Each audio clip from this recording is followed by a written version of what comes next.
آلاء سبحان من غمر الوجود بنوره فضلا ولا تحصى له آلاء سبحان الله سبحان الله سبحان الله سبحان الله يا نعم الحسين يا نعم الطبيب يا نعم الرقيب القريب المجيب الحبيب الكفيل يا نعم القريب يا نعم المجيب يا نعم الحبيب الكفيل الوكيل المولى والنصير سبحان من يمحو الذنوب بعفوه يا رب سبحان من يمحو الذنوب بعفوه يا رب سبحان من يمحو الذنوب بعفوه ورضاه عنا ورضاه عنا ورضاه عنا منة ورجاء سبحان الله سبحان الله سبحان الله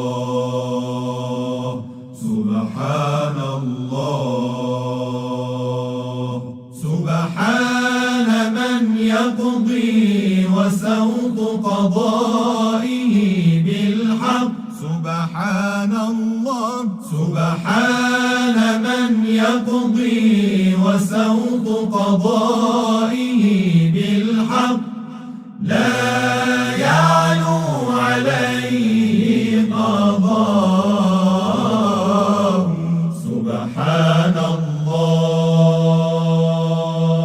سبحان الله سبحان الله سبحان الله سبحان من توفيقه ونعيمه سبحان من توفيقه ونعيمه سبحان من توفيقه ونعيمه للعاملين المخلصين للعاملين المخلصين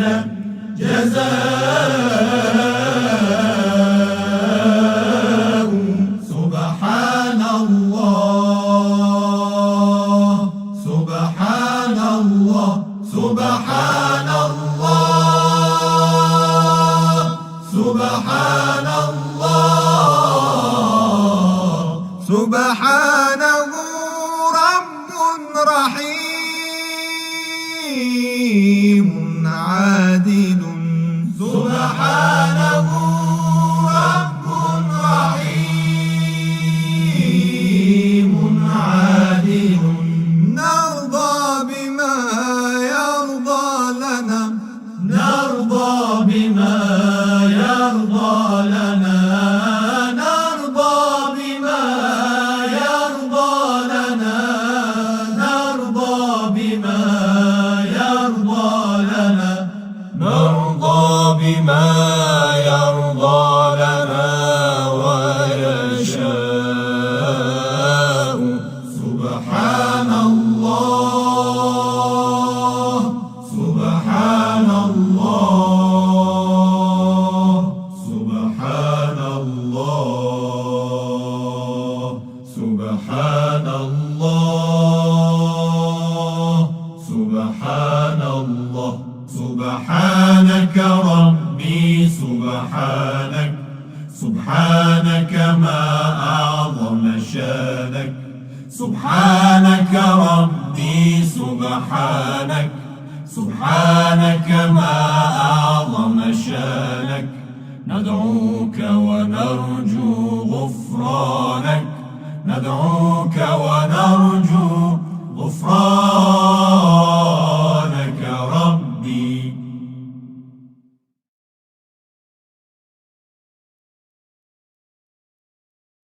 يا دائم الفضل على البرية يا دائم الفضل على البرية يا باسط اليدين بالعطية يا باسط اليدين بالعطية يا صاحب المواهب السنية صل على محمد وآله خير الورى سجية صل على محمد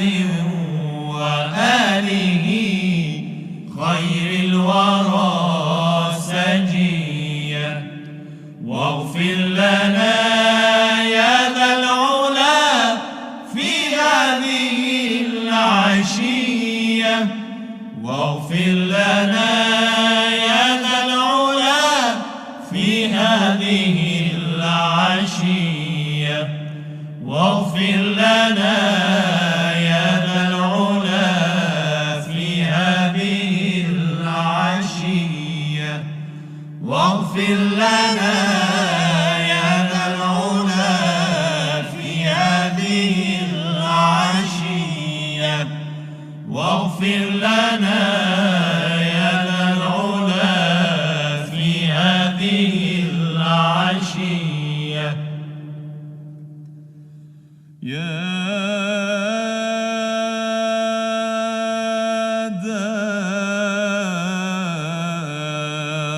دائم الفضل على البرية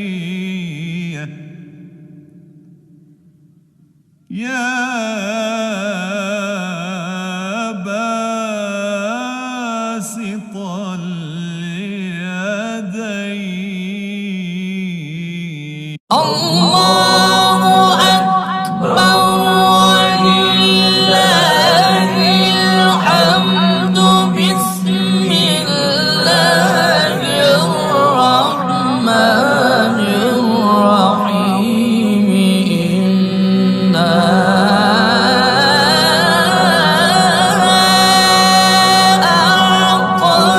أعطيناك الكوثر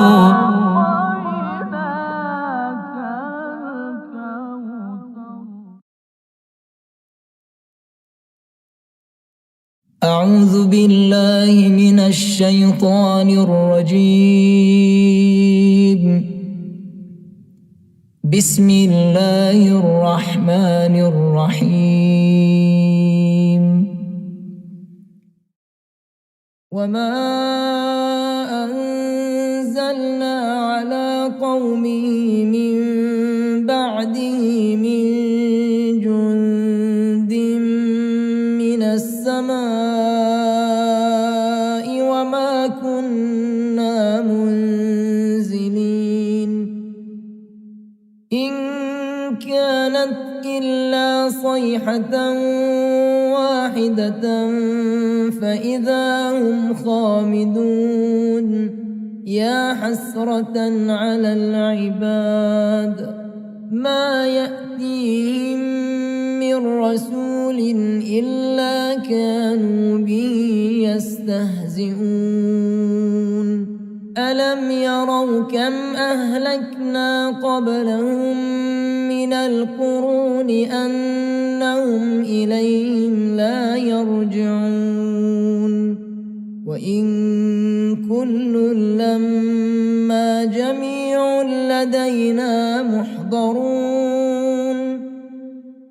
وآية لهم الأرض الميتة أحييناها وأخرجنا منها حبا فمنه يأكلون وجعلنا فيها جنات من نخيل وأعناب وفجرنا فيها من العيون ليأكلوا من ثمره وما عملته أيديهم أفلا يشكرون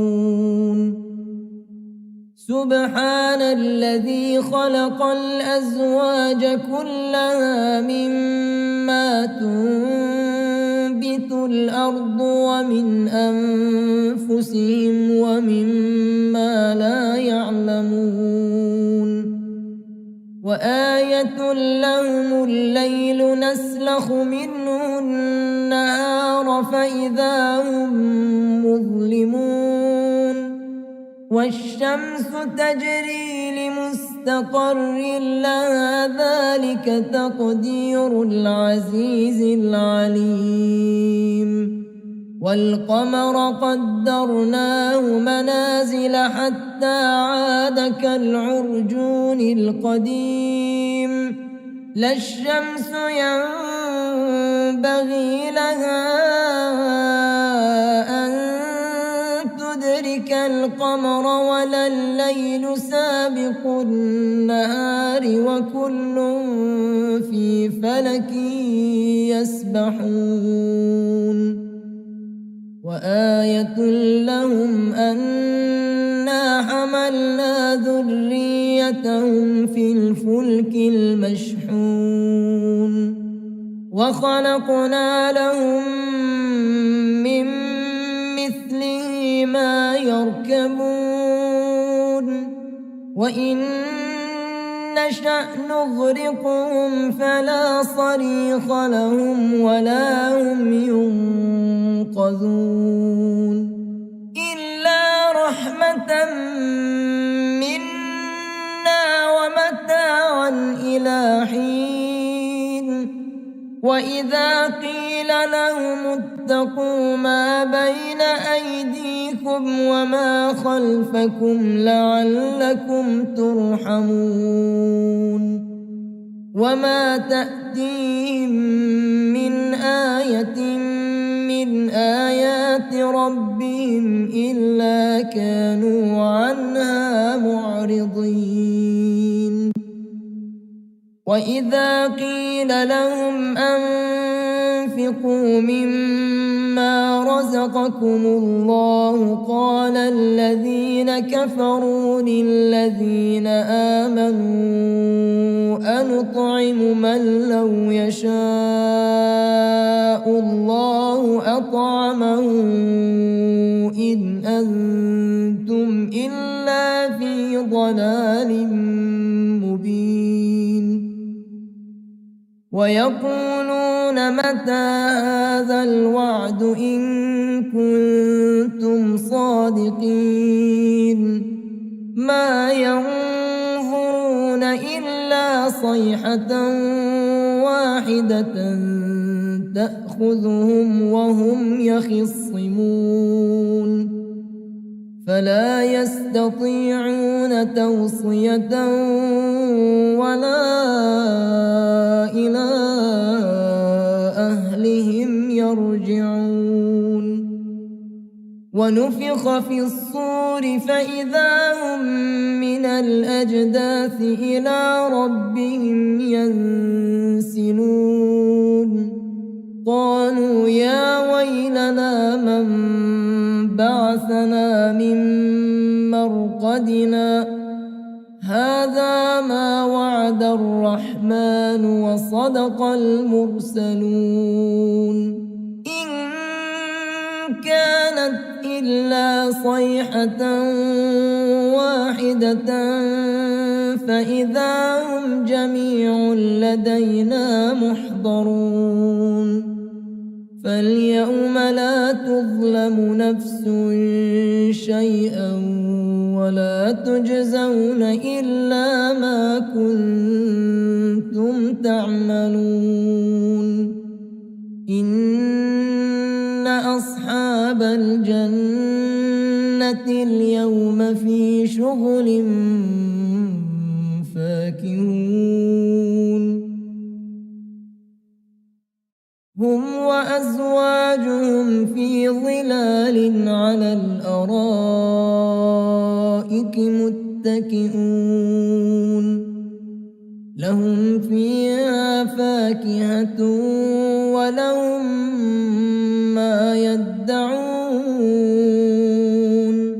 سلام قولا من رب رحيم وامتازوا اليوم أيها المجرمون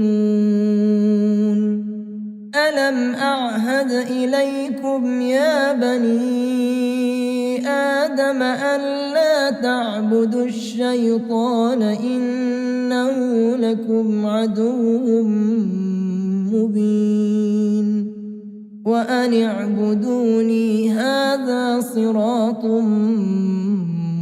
مستقيم ولقد أضل منكم جبلا كثيرا أفلم تكونوا تعقلون هذه جهنم التي كنتم توعدون اصلوها اليوم بما كنتم تكفرون اليوم نختم على أفواههم وتكلمنا أيديهم وتشهد أرجلهم بما كانوا يكسبون ولو نشاء لطمسنا على أعينهم فاستبقوا الصراط فأنى يبصرون ولو نشاء لمسخناهم على مكانتهم فما استطاعوا مضيا ولا يرجعون ومن نعمره ننكسه في الخلق أفلا يعقلون وما علمناه الشعر وما ينبغي له إن هو إلا ذكر وقرآن مبين لينذر من كان حيا ويحق القول على الكافرين أولم يروا أنا خلقنا لهم مما عملت أيدينا أنعاما فهم لها مالكون وذللنا لهم فمنها ركوبهم ومنها يأكلون ولهم فيها منافع ومشارب أفلا يشكرون واتخذوا من دون الله آلهة لعلهم ينصرون لا يستطيعون نصرهم وهم لهم جند محضرون فلا يحزنك قولهم إنا نعلم ما يسرون وما يعلنون أولم ير الإنسان أنا خلقناه من نطفة فإذا هو خصيم مبين وضرب لنا مثلا ونسي خلقه قال من يحيي العظام وهي رميم قل يحييها الذي أنشأها أول مرة وهو بكل خلق عليم الذي جعل لكم من الشجر الأخضر نارا فإذا أنتم منه توقدون أوليس الذي خلق السماوات والأرض بقادر على أن يخلق مثلهم بلى وهو الخلاق العليم إنما أمره إذا أراد شيئا أن يقول له كن فيكون فسبحان الذي بيده ملكوت كل شيء وإليه ترجعون بسم الله الرحمن الرحيم والصافات صفا فالزاجرات زجرا فالتاليات ذكرا إن إلهكم لواحد رب السماوات والأرض وما بينهما ورب المشارق إنا زينا السماء الدنيا بزينة الكواكب وحفظا من كل شيطان مارد لا يسمعون إلى الملأ الأعلى ويقذفون من كل جانب دحورا ولهم عذاب واصب إلا من خطف الخطفة فأتبعه شهاب ثاقب فاستفتهم أهم أشد خلقا أم من خلقنا إنا خلقناهم من طين لازب بل عجبت ويسخرون وإذا ذكروا لا يذكرون وإذا رأوا آية يستسخرون وقالوا إن هذا إلا سحر مبين أإذا متنا وكنا ترابا وعظاما أإنا لمبعوثون أو آباؤنا الأولون قل نعم وأنتم داخرون فإنما هي زجرة واحدة فإذا هم ينظرون وقالوا يا ويلنا هذا يوم الدين هذا يوم الفصل الذي كنتم به تكذبون احشروا الذين ظلموا وأزواجهم وما كانوا يعبدون من دون الله فاهدوهم إلى صراط الجحيم وقفوهم إنهم مسؤولون ما لكم لا تناصرون بل هم اليوم مستسلمون وأقبل بعضهم على بعض يتساءلون قالوا إنكم كنتم تأتوننا عن اليمين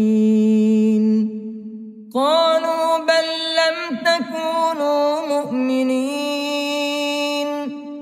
وما كان لنا عليكم من سلطان بل كنتم قوما طاغين فحق علينا قول ربنا إنا لذائقون فأغويناكم إنا كنا غاوين فإنهم يومئذ في العذاب مشتركون إنا كذلك نفعل بالمجرمين إنهم كانوا إذا قيل لهم لا إله إلا الله يستكبرون ويقولون أئنا لتاركو آلهتنا لشاعر مجنون بل جاء بالحق وصدق المرسلين إنكم لذائق العذاب الأليم وما تجزون إلا ما كنتم تعملون إلا عباد الله المخلصين أولئك لهم رزق معلوم فواكه وهم مكرمون في جنات النعيم على سرر متقابلين يطاف عليهم بكأس من معين بيضاء لذة للشاربين لا فيها غول ولا هم عنها ينزفون وعندهم قاصرات الطرف عين كأنهن بيض مكنون فأقبل بعضهم على بعض يتساءلون قال قائل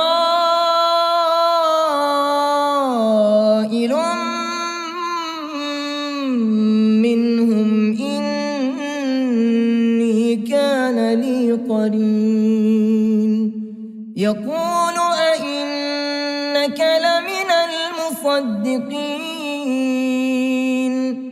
أإذا متنا وكنا ترابا وعظاما أئنا لمدينون قال هل أنتم مطلعون فاطلع فرآه في سواء الجحيم قال تالله إن كدت لتردين ولولا نعمة ربي لكنت من المحضرين أفما نحن بميتين إلا موتتنا الأولى وما نحن بمعذبين إن هذا لهو الفوز العظيم لمثل هذا فليعمل العاملون أذلك خير نزلا أم شجرة الزقوم إنا جعلناها فتنة للظالمين إنها شجرة تخرج في أصل الجحيم طلعها كأنه رؤوس الشياطين فإنهم لآكلون منها فمالئون منها البطون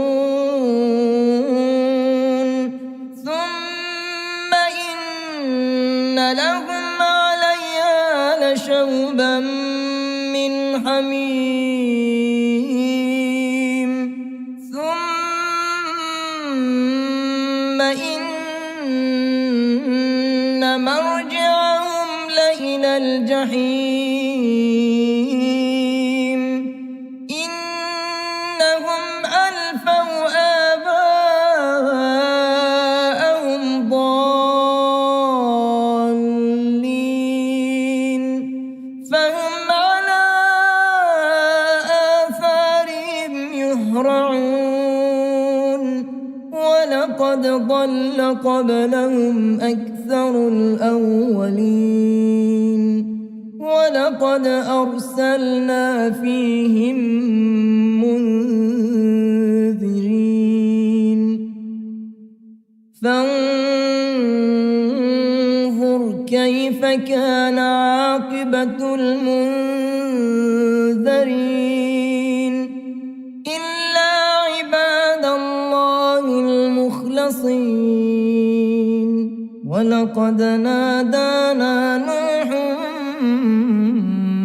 فلنعم المجيبون ونجيناه وأهله من الكرب العظيم وجعلنا ذريته هم الباقين وتركنا عليه في الآخرين سلام على نوح في العالمين إنا كذلك نجزي المحسنين إنه من عبادنا المؤمنين ثم أغرقنا الآخرين وإن من شيعته لإبراهيم إذ جاء ربه بقلب سليم إذ قال لأبيه وقومه ماذا تعبدون أئفكا آلهة دون الله تريدون فما ظنكم برب العالمين فنظر نظرة في النجوم فقال إني سقيم فتولوا عنه مدبرين فراغ إلى آلهتهم فقال ألا تأكلون ما لكم لا تنطقون فراغ عليهم ضربا باليمين فأقبلوا إليه يزفون قال أتعبدون ما تنحتون والله خلقكم وما تعملون قالوا ابنوا له بنيانا فألقوه في الجحيم فأرادوا به كيدا فجعلناهم الأسفلين وقال إني ذاهب إلى ربي سيهدين رب هب لي من الصالحين فبشرناه بغلام حليم فلما بلغ معه السعي قال يا بني إني أرى في المنام أني أذبحك فانظر ماذا ترى قال يا أبت افعل ما تؤمر ستجدني إن شاء الله من الصابرين فلما أسلما وتله للجبين وناديناه أن يا إبراهيم قد صدقت الرؤيا إنا كذلك نجزي المحسنين إن هذا لهو البلاء المبين وفديناه بذبح عظيم وتركنا عليه في الآخرين سلام على إبراهيم كذلك نجزي المحسنين إنه من عبادنا المؤمنين وبشرناه بإسحاق نبيا من الصالحين وباركنا عليه وعلى إسحاق ومن ذريتهما محسن وظالم لنفسه مبين ولقد مننا على موسى وهارون ونجيناهما وقومهما من الكرب العظيم ونصرناهم فكانوا هم الغالبين وآتيناهما الكتاب المستبين وهديناهما الصراط المستقيم وتركنا عليهما في الآخرين سلام على موسى وهارون إنا كذلك نجزي المحسنين إن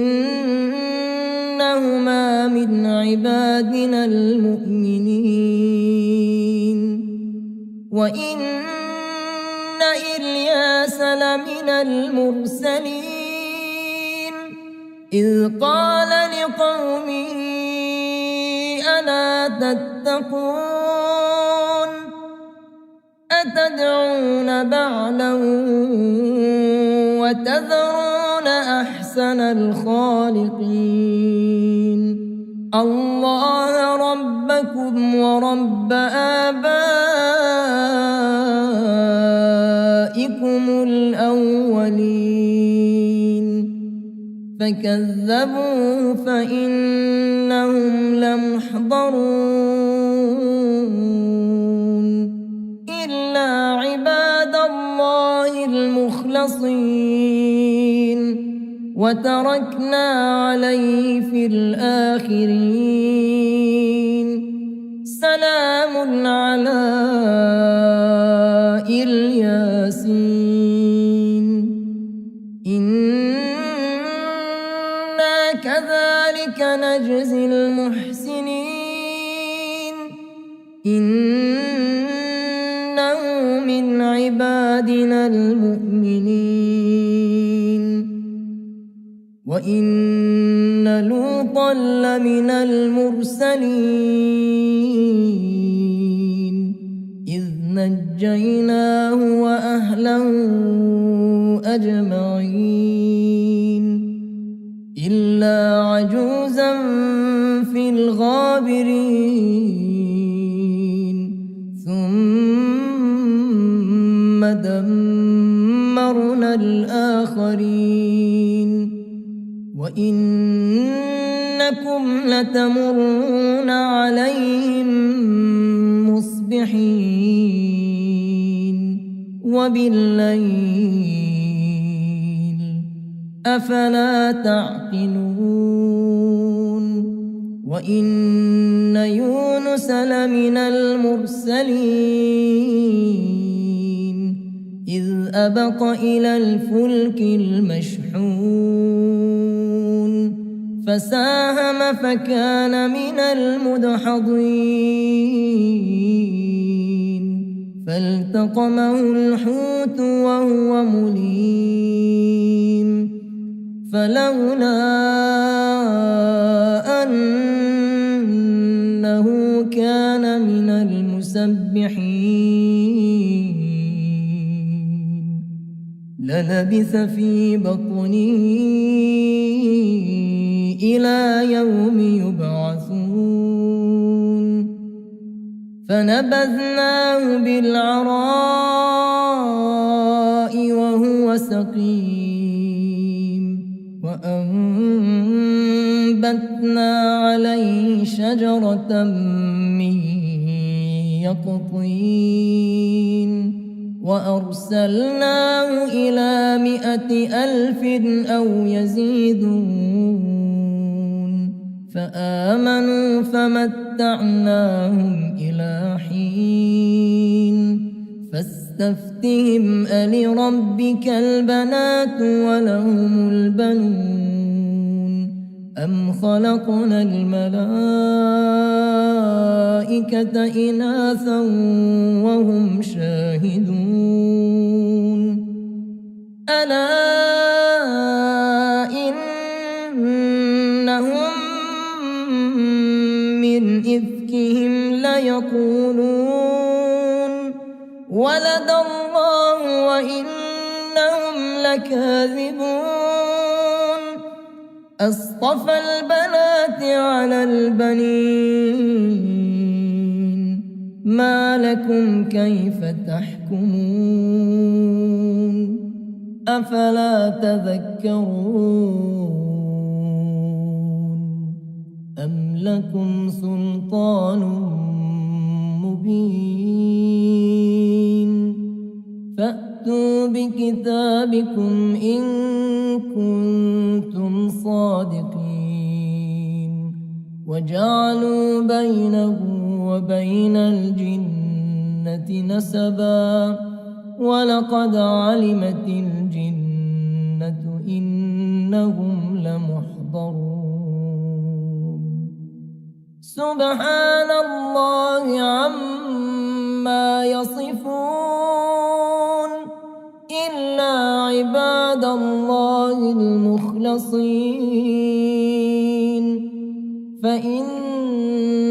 دينكم وما تعبدون ما أنتم عليه بفاتنين إلا من هو صال الجحيم وما منا إلا له مقام معلوم وإنا لنحن الصافون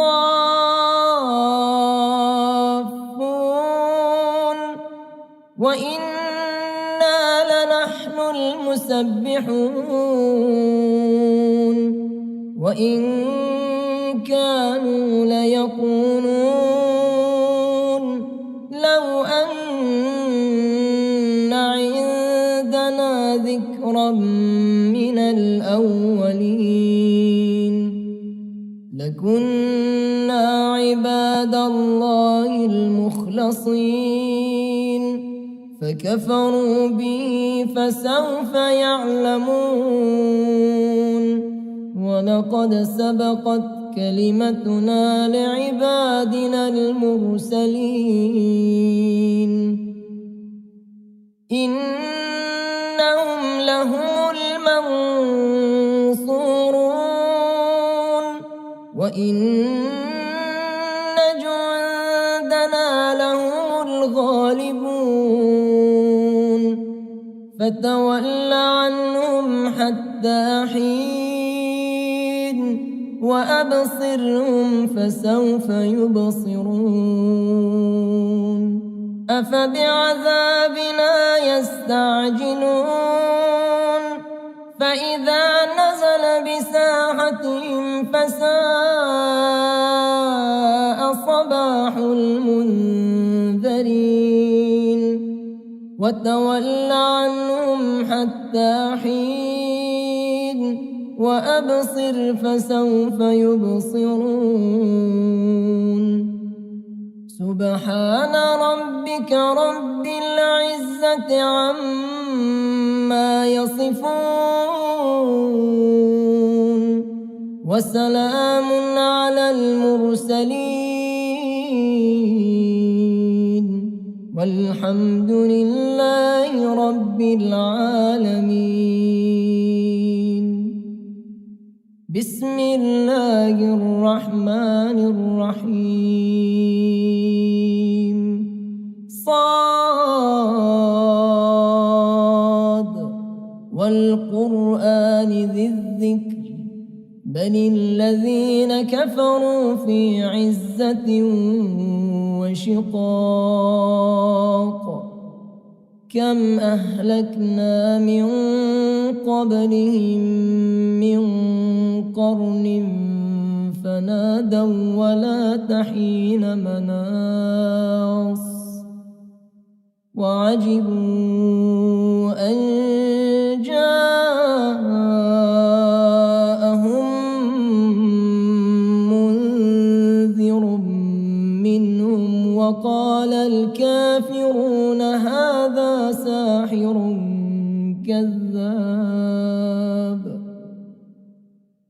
أجعل الآلهة إلها واحدا إن هذا لشيء عجاب وانطلق الملأ منهم أن امشوا واصبروا على آلهتكم إن هذا لشيء يراد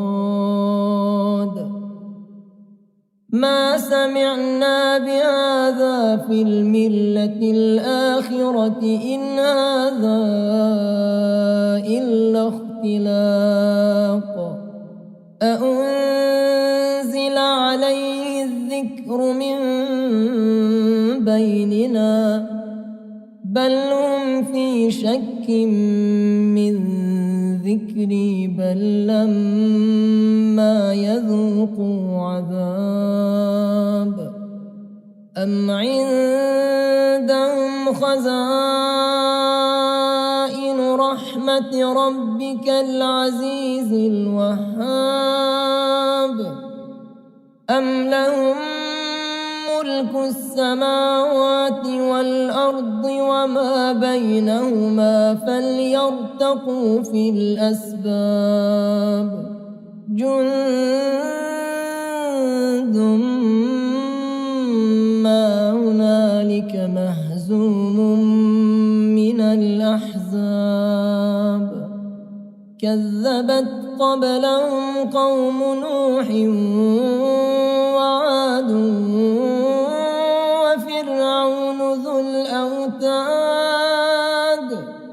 وثمود وقوم لوط وأصحاب الأيكة أولئك الأحزاب إن كل إلا كذب الرسل فحق عقاب وما ينظر هؤلاء إلا صيحة واحدة ما لها من فواق وقالوا ربنا عجل لنا قطنا قبل يوم الحساب اصبر على ما يقولون واذكر عبدنا داود ذا الأيد إنه أواب إنا سخرنا الجبال معه يسبحن بالعشي والإشراق والطير محشورة كل له أواب وشددنا ملكا وآتيناه الحكمة وفصل الخطاب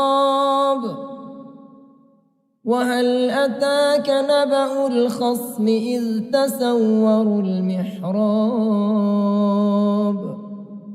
إذ دخلوا على داود ففزع منهم قالوا لا تخف خصمان بغى بعضنا على بعض فاحكم بيننا بالحق ولا تشطط واهدنا إلى سواء الصراط إن هذا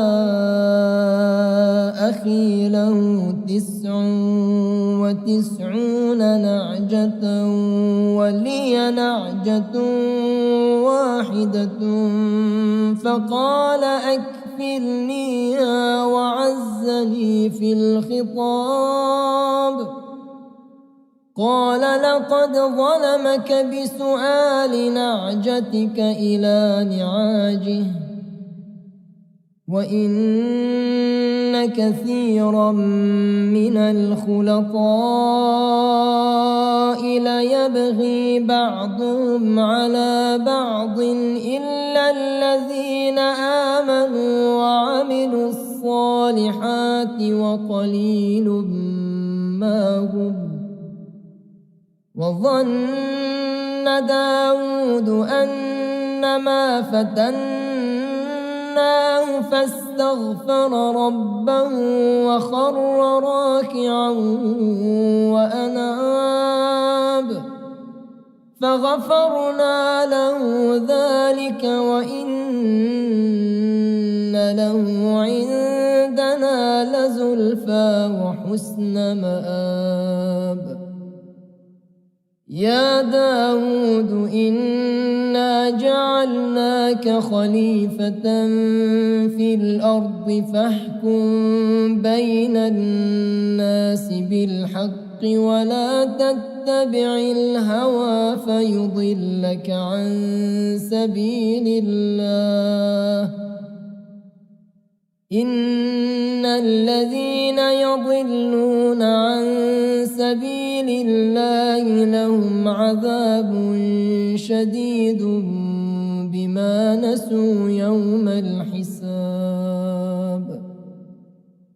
وما خلقنا السماء والأرض وما بينهما باطلا ذلك ظن الذين كفروا فويل للذين كفروا من النار أم نجعل الذين آمنوا وعملوا الصالحات كالمفسدين في الأرض أم نجعل المتقين كالفجار كتاب أنزلناه إليك مبارك ليدبروا آياته وليتذكر أولو الألباب ووهبنا لداود سليمان نعم العبد إنه أواب إذ عرض عليه بالعشي الصافنات الجياد فقال إني أحببت حب الخير عن ذكر ربي حتى توارت بالحجاب ردوها علي فطفق مسحا بالسوق والأعناق ولقد فتنا سليمان وألقينا على كرسيه جسدا ثم أناب قال رب اغفر لي وهب لي ملكا لا ينبغي لأحد من بعدي إنك أنت الوهاب فسخرنا له الريح تجري بأمره رخاء حيث أصاب والشياطين كل بناء وغواص وآخرين مقرنين في الأصفاد هذا عطاؤنا فامنن أو أمسك بغير حساب وإن له عندنا لزلفى وحسن مآب واذكر عبدنا أيوب إذ نادى ربه أني مسني الشيطان بنصب وعذاب اركض برجلك هذا مغتسل بارد وشراب ووهبنا له أهله ومثلهم معهم رحمة منا وذكرى لأولي الألباب وخذ بيدك ضغثا فاضرب به ولا تحنث إنا وجدناه صابرا نعم العبد إنه أواب واذكر عبادنا إبراهيم وإسحاق ويعقوب أولي الأيدي والأبصار إنا أخلصناهم بخالصة ذكر الدار وإنهم عندنا لمن المصطفين الأخيار واذكر إسماعيل واليسع وذا الكفل وكل من الأخيار هذا ذكر وإن للمتقين لحسن مآب جنات جنات عدن مفتحة لهم الأبواب متكئين فيها يدعون فيها بفاكهة كثيرة وشراب وعندهم قاصرات الطرف أتراب هذا ما توعدون ليوم الحساب إن هذا لرزقنا ما له من نفاد هذا وإن للطاغين لشر مآب جهنم يصلونها فبئس المهاد هذا فليذوقوه حميم وغساق وآخر من شكله أزواج هذا فوج مقتحم معكم لا مرحبا بهم إنهم صالوا النار قالوا بل أنتم لا مرحبا بكم أنتم قدمتموه لنا فبئس القرار قالوا ربنا من قدم لنا هذا فزده عذابا ضعفا في النار وقالوا ما لنا لا نرى رجالا كنا نعدهم من الأشرار أتخذناهم سخريا أم زاغت عنهم الأبصار إن ذلك لحق تخاصم أهل النار قل إنما أنا منذر وما من إله إلا الله الواحد القهار رب السماوات والأرض وما بينهما العزيز الغفار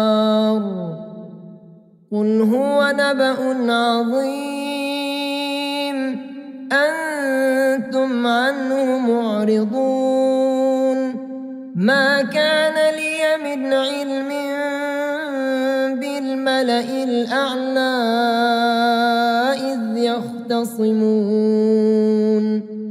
إن يوحى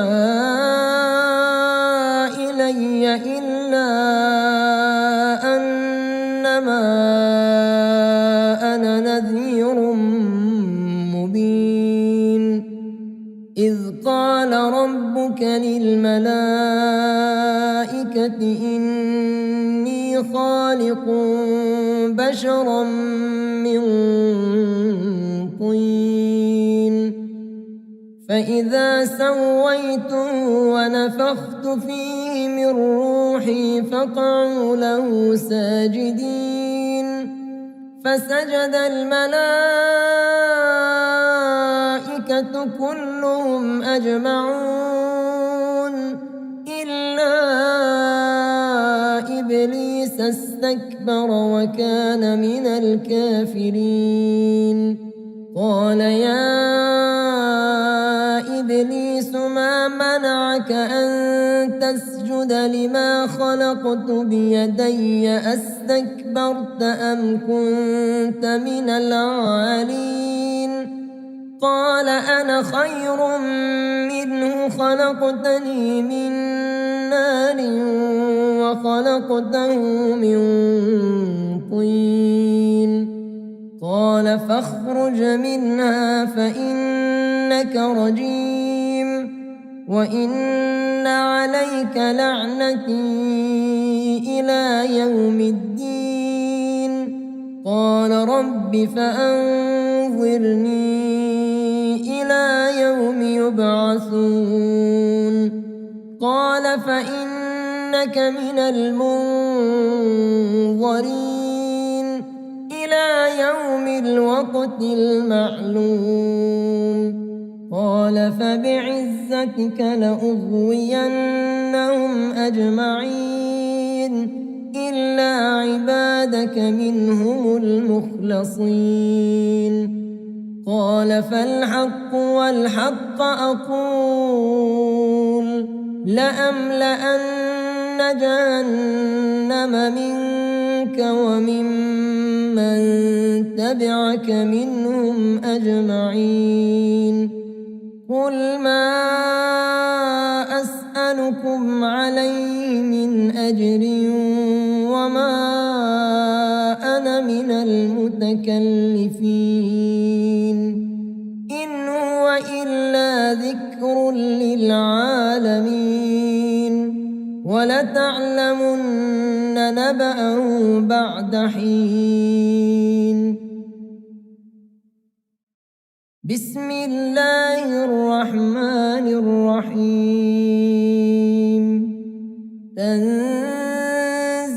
الكتاب من الله العزيز الحكيم إنا أنزلنا إليك الكتاب بالحق فاعبد الله مخلصا له الدين ألا لله الدين الخالص والذين اتخذوا من دونه أولياء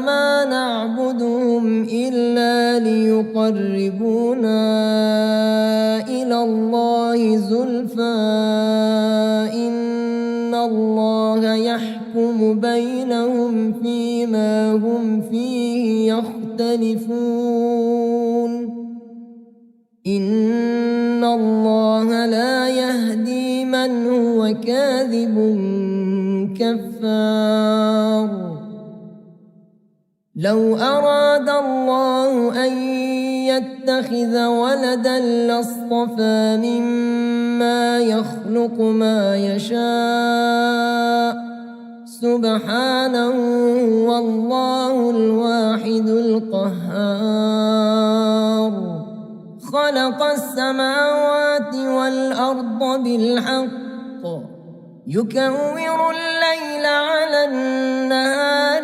ويكور النهار على الليل وسخر الشمس والقمر كل يجري لأجل مسمى ألا هو العزيز الغفار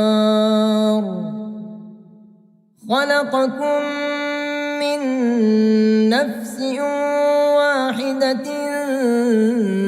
ثم جعل منها زوجها وأنزل لكم من الأنعام 8 أزواج يخلقكم في بطون أمهاتكم خلقا من بعد خلق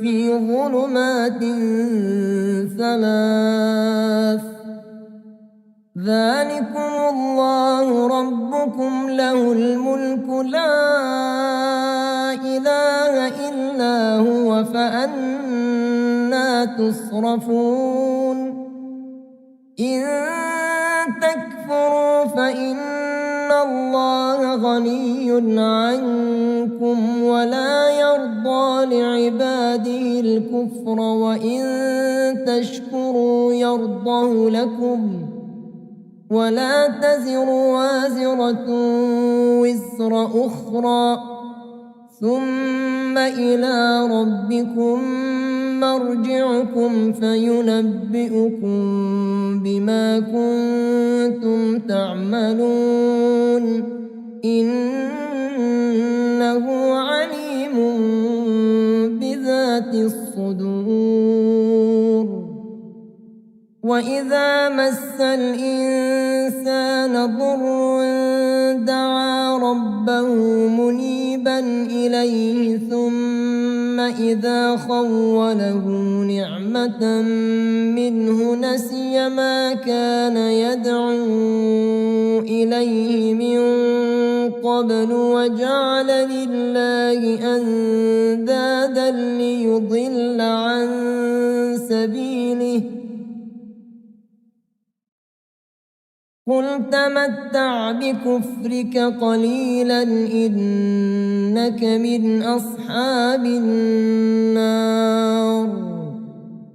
أمن هو قانت آناء الليل ساجدا وقائما يحذر الآخرة ويرجو رحمة ربه قل هل يستوي الذين يعلمون والذين لا يعلمون إنما يتذكر أولو الألباب قل يا عبادي الذين آمنوا اتقوا ربكم للذين أحسنوا في هذه الدنيا حسنة وأرض الله واسعة إنما يوفى الصابرون أجرهم بغير حساب قل إني أمرت أن أعبد الله مخلصا له الدين وأمرت لأن أكون أول المسلمين قل إني أخاف إن عصيت ربي عذاب يوم عظيم قل الله أعبد مخلصا له ديني فاعبدوا ما شئتم من دونه قل إن الخاسرين الذين خسروا أنفسهم وأهليهم يوم القيامة ألا ذلك هو الخسران المبين لهم من فوقهم ظلل من النار ومن تحتهم ظلل ذلك يخوف الله به عباده يا عباد فاتقون والذين اجتنبوا الطاغوت أن يعبدوها وأنابوا إلى الله لهم البشرى فبشر عباد الذين يستمعون القول فيتبعون أحسنه أولئك الذين هداهم الله وأولئك هم أولو الألباب أفمن حق عليه كلمة العذاب أفأنت تنقذ من في النار لكن الذين اتقوا ربهم لهم غرف من فوقها غرف مبنية تجري من تحتها الأنهار وعد الله لا يخلف الله الميعاد ألم تر أن الله أنزل من السماء ماء فسلكه ينابيع في الأرض ثم ثم يخرج به زرعا مختلفا ألوانه ثم يهيج فتراه مصفرا ثم يجعله حطاما إن في ذلك لذكرى لأولي الألباب أفمن شرح الله صدره للإسلام فهو على نور من ربه فويل للقاسية قلوبهم من ذكر الله أولئك في ضلال مبين الله نزل أحسن الحديث كتابا متشابها مثانية تقشعر منه جلود الذين يخشون ربهم ثم تلين جلودهم وقلوبهم إلى ذكر الله ذلك هدى الله يهدي به من يشاء ومن يضلل الله فما له من هاد أفمن يتقي بوجهه سوء العذاب يوم القيامة وقيل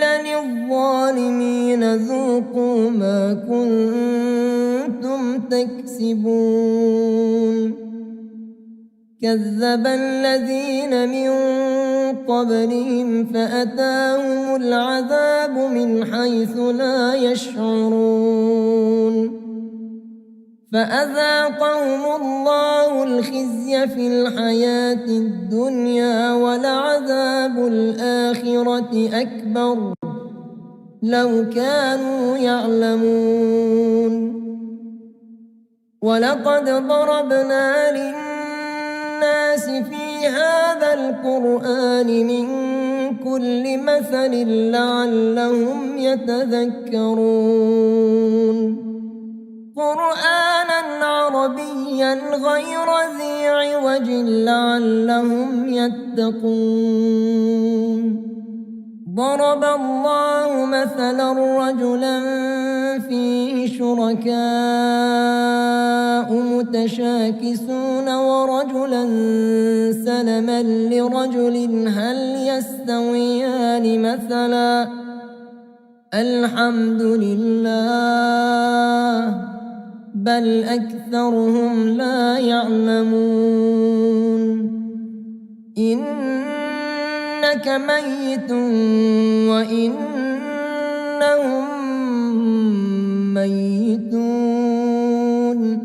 ثم إنكم يوم القيامة عند ربكم تختصمون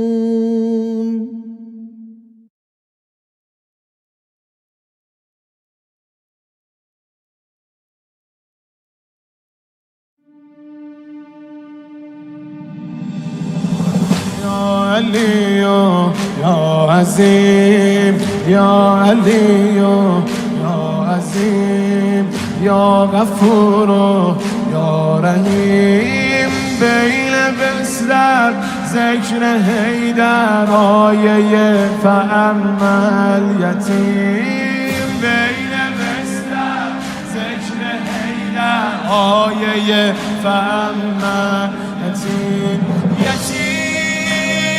یتیم سفارش آخر پدر حسن حسین بچه یتیما یادتون نره حسن حسین بچه یتیما یادتون نره یادتون باشه کول بار من یه شب زمین نمونه چشم خیلی از بچه های شهر پی یه لقمه نونه. الله الله الله فلیتان، الله الله الله فلیتان، الله ماشاءالله ماشاءالله. یا علی یا عظیم یا غفور یا رحیم، یا علی جانم بین بسلر ذکر حیدر، لا تقربوا مال الیتیم. بین بسلر ذکر حیدر، لا تقربوا مال الیتیم. آهای آهای مردمی که یک عمر سیرید شده، یه بار دست یک یتیمو بگیرید شده، یه بار دست یک یتیمو بگیرید. یادتون باشه فرموده خدا، یتیم برام عزیزه. ابر چشاش وقتی میباره تو دست من الله الله الله فلیتان، الله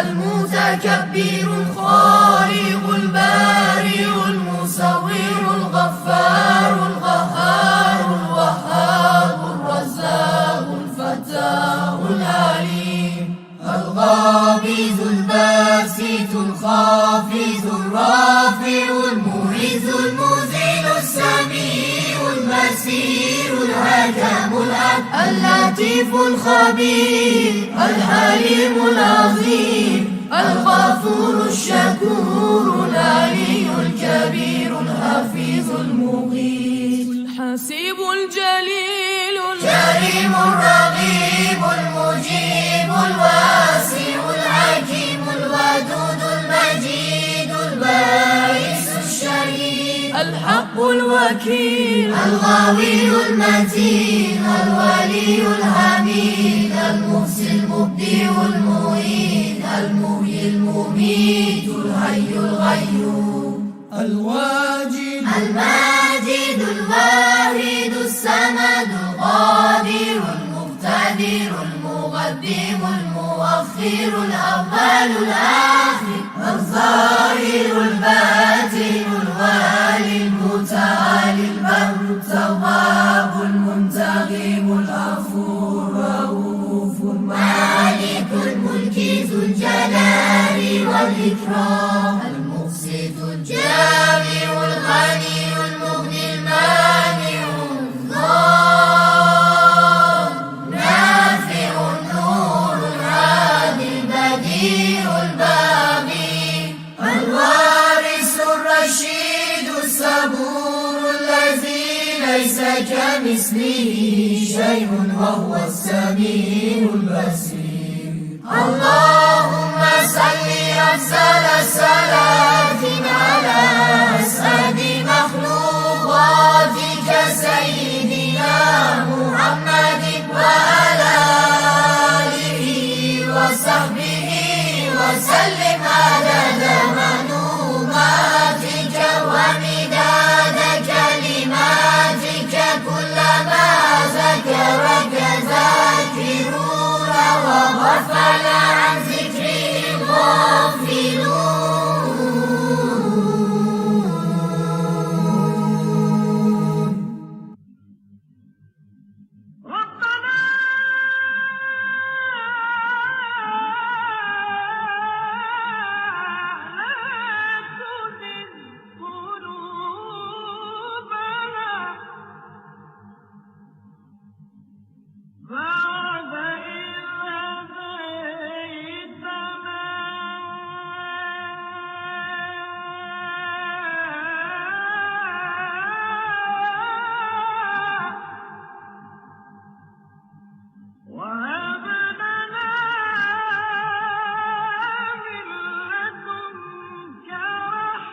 الله أكبر الله أكبر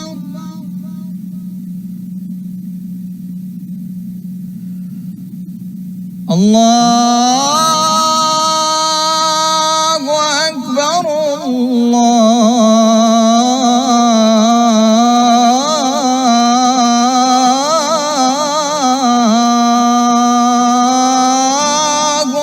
أكبر أشهد أن لا إله إلا الله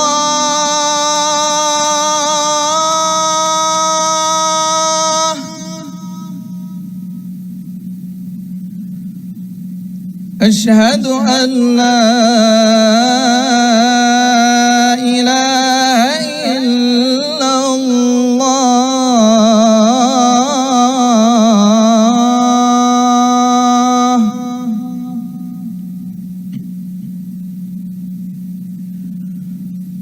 أشهد أن محمدًا رسول الله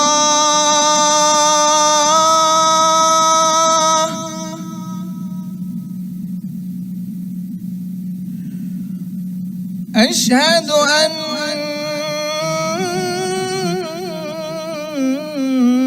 محمدًا رسول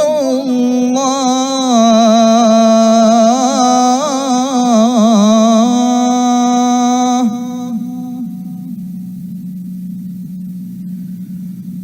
أشهد أن عليا ولي الله أشهد أن محمدًا رسول الله أشهد أن محمدًا رسول الله أشهد أن محمدًا رسول الله أشهد أن عليا ولي الله أشهد أن عليا ولي الله أشهد أن محمدًا رسول الله أشهد أن محمدًا رسول الله أشهد أن عليا ولي الله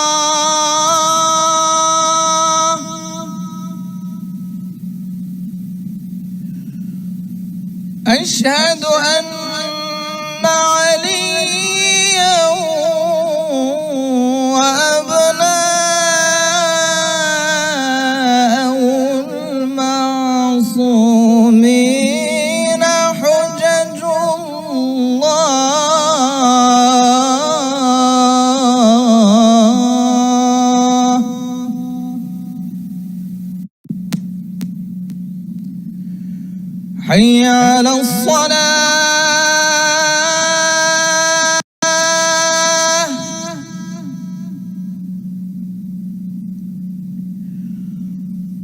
حي على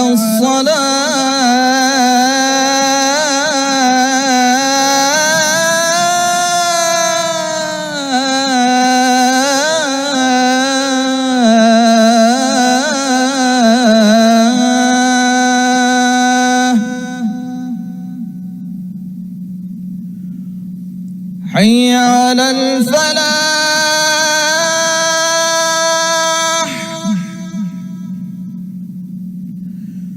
حي على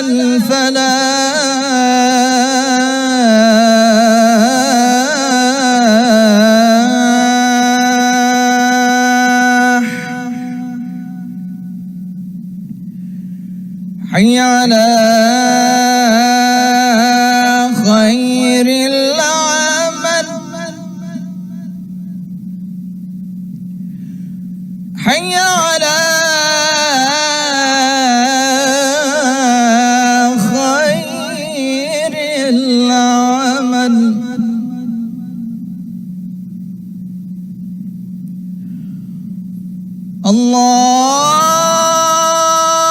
الله أكبر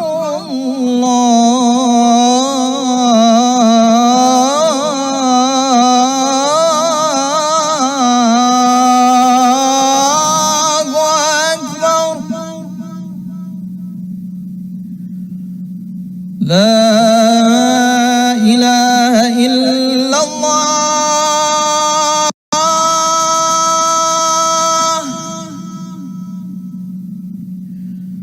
لا إله إلا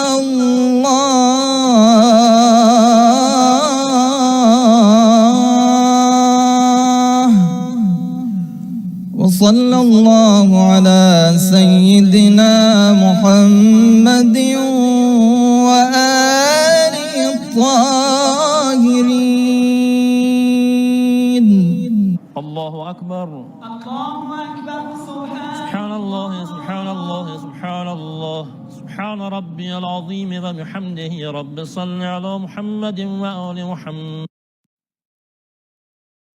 الله أكبر الله أكبر تكبيرة الإحرام بسم الله الرحمن الرحيم الحمد لله رب العالمين الرحمن الرحيم مالك يوم الدين إياك نعبد وإياك نستعين اهدنا الصراط المستقيم صراط الذين أنعمت عليهم غير المغضوب عليهم ولا الضالين بسم الله الرحمن الرحيم إنا أنزلناه في ليلة القدر وما أدراك ما ليلة القدر ليلة القدر خير من 1000 شهر تنزل الملائكة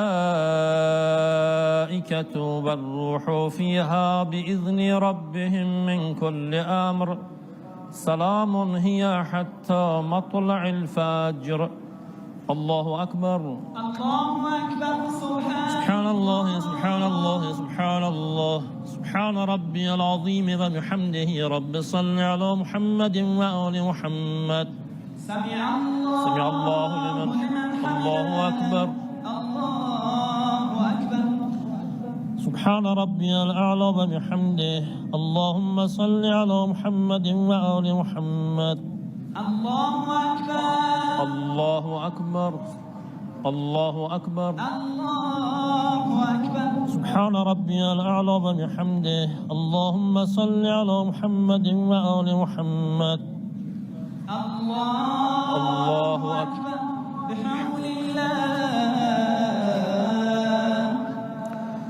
بسم الله الرحمن الرحيم الحمد لله رب العالمين الرحمن الرحيم مالك يوم الدين إياك نعبد وإياك نستعين اهدنا الصراط المستقيم صراط الذين أنعمت عليهم غير المغضوب عليهم ولا الضالين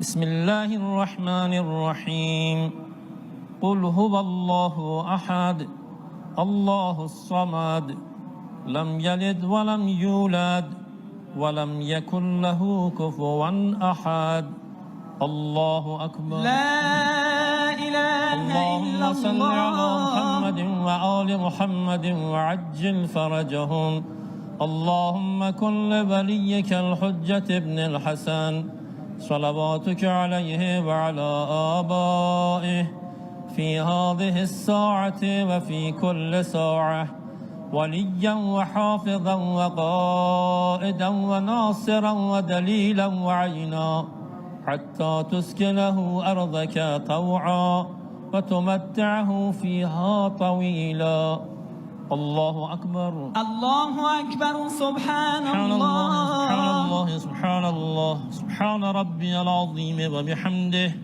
سمع الله الله لمن حمده الله أكبر. سبحان ربي الأعلى وبحمده اللهم صل على محمد وآل محمد الله أكبر. الله أكبر الله أكبر الله أكبر. سبحان ربي الأعلى وبحمده اللهم صل على محمد وآل محمد الله أكبر. الحمد لله.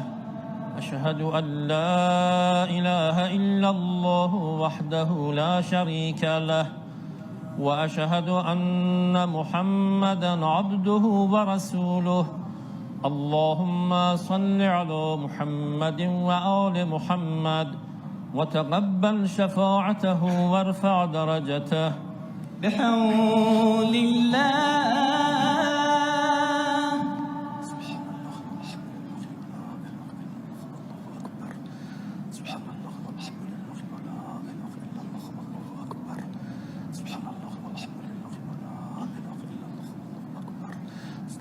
الله أكبر الله أكبر سبحان سبحان الله. الله سبحان الله سبحان ربي العظيم وبحمده سمع الله لمن حمده الله أكبر.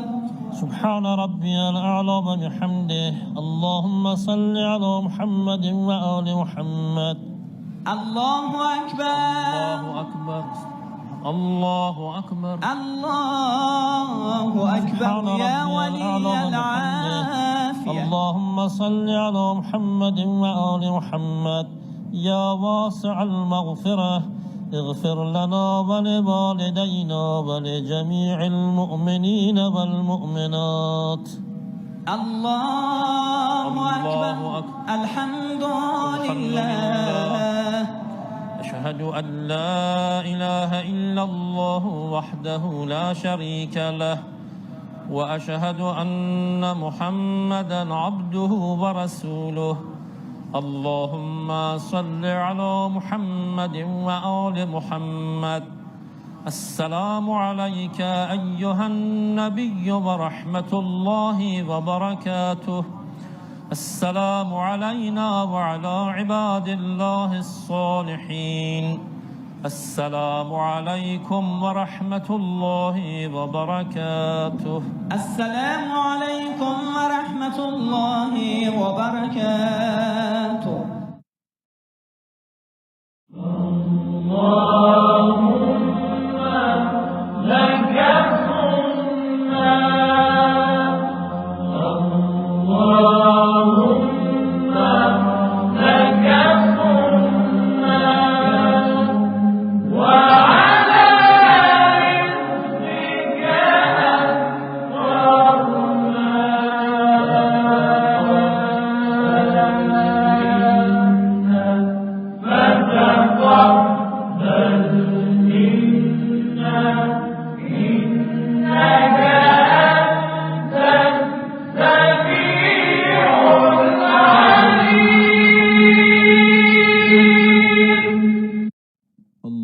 صل على محمد وآل محمد. يا علي يا عظيم يا غفور يا رحيم. أنت الرب العظيم الذي ليس كمثله شيء وهو السميع البصير. وهذا شهر عظمته وكرمته وشرفته وفضلته على الشهور، وهو الشهر الذي فرضت صيامه علي، وهو شهر رمضان الذي أنزلت فيه القرآن هدى للناس وبينات من الهدى والفرقان. وجعلت فيه ليلة القدر وجعلتها خيرا من 1000 شهر. فيا ذا المن ولا يمن عليك، من علي بفكاك رقبتي من النار، في من تمن عليه وأدخلني الجنة برحمتك يا أرحم الراحمين. بسم الله الرحمن الرحيم. اللهم اغسلني فيه من الذنوب وطهرني فيه من العيوب، وامتحن قلبي فيه بتقوى القلوب، يا مقيل عثرات المذنبين.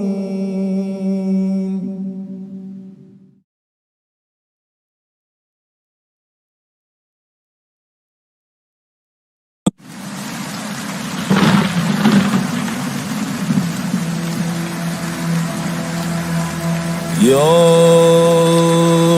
حبيب الله حبيب الله، يا طبيب الله طبيب الله، يا مجيب من لا مجيب له، يا شفيع من لا شفيع له، يا رفيق من لا رفيق له،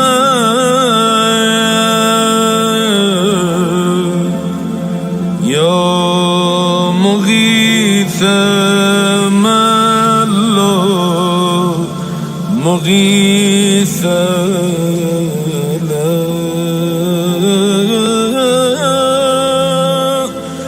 يا دليل من لا دليلا لا يا علي زمان الله أنيسا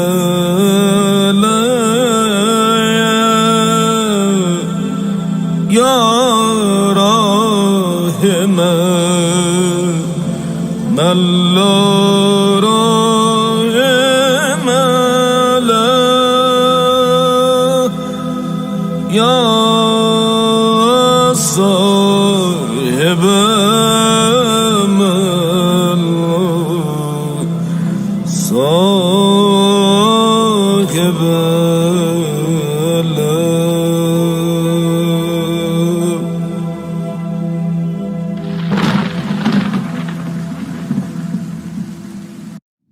Bismillah ar-Rahman ar-Rahim. Assalamu alaikum, dear brothers and sisters. Peace and blessings be upon you. Today is the 23rd day of the month of Ramadan. Last night, mu'mineen from all around the globe stood up in prayer and worshipping Allah subhanahu wa ta'ala and spent their night reflecting upon their actions and deeds and asking Allah subhanahu wa ta'ala for the best in their coming years, as last night was the night of destiny. It's been mentioned that the day after the night of Qadr is equivalent in terms of the value to the night of Qadr, so to the night before it. Therefore, make sure that once you wake up in the day after the night of Qadr, make sure you make the best out of it, you make use of it in order to take this opportunity to get closer to Allah subhanahu wa ta'ala. The dua for the 23rd day of the month of Ramadan is very beautiful. It says, Bismillah ar-Rahman ar-Rahim. Allahumma ghassilni fihi min al-dhunub. O Allah, on this day, wash away my sins, or wash off my sins. Wa tahirni fihi min al-uyub. Purify me from all flaws. وَامْتَحِنْ قَلْبِي فِيهِ بِتَقْوَى الْقُلُوبِ. And examine my heart with the purity, with the piety of the hearts. يَا مُقِيلَ أَثَرَاتِ الْمُذْنِبِينَ. O one who overlooks the shortcomings of the sinners. When we ask Allah subhanahu wa ta'ala to wash off our sins, especially on a day after the night of Qadr, it can mean two things. Number one, it's been said that on the night of Qadr, anyone who goes to Allah subhanahu wa ta'ala and asks for forgiveness, he'll be forgiven to the extent that as if he's experiencing a rebirth, as if he's born again, that innocent, that pure. That is the consequence of one of the benefits and advantages of worshiping Allah subhanahu wa ta'ala on the night of Qadr. But right after that, many of us, once we get purified and cleansed of our sins and forgiven from our sins, there's some of the sins that Allah subhanahu wa ta'ala has said, I will not forgive. We have three types of sins. Haqqullah, the right of Allah. For example, not praying, not fasting, not paying khums, not doing the ibadat and rituals. Haqqul nafs, for example, doing anything that is harming yourself intentionally. For example, I know that smoking cigarette is harmful for my lungs, but I still do it. That is haqqun nafs. I know that eating certain food or drink that is not permissible in Islam is harmful for my health, for both my physical health and my spiritual health, but I still do it because I want to do so and I want to follow my egos, and then I face the consequences of it. That is haqqun nafs, the right of myself. And the third one, which is, I would say, the most important one, is the haqqun nas, that Allah subhanahu wa ta'ala has said, I will not forgive. I have given the authority to the people to forgive, and that is the right of people.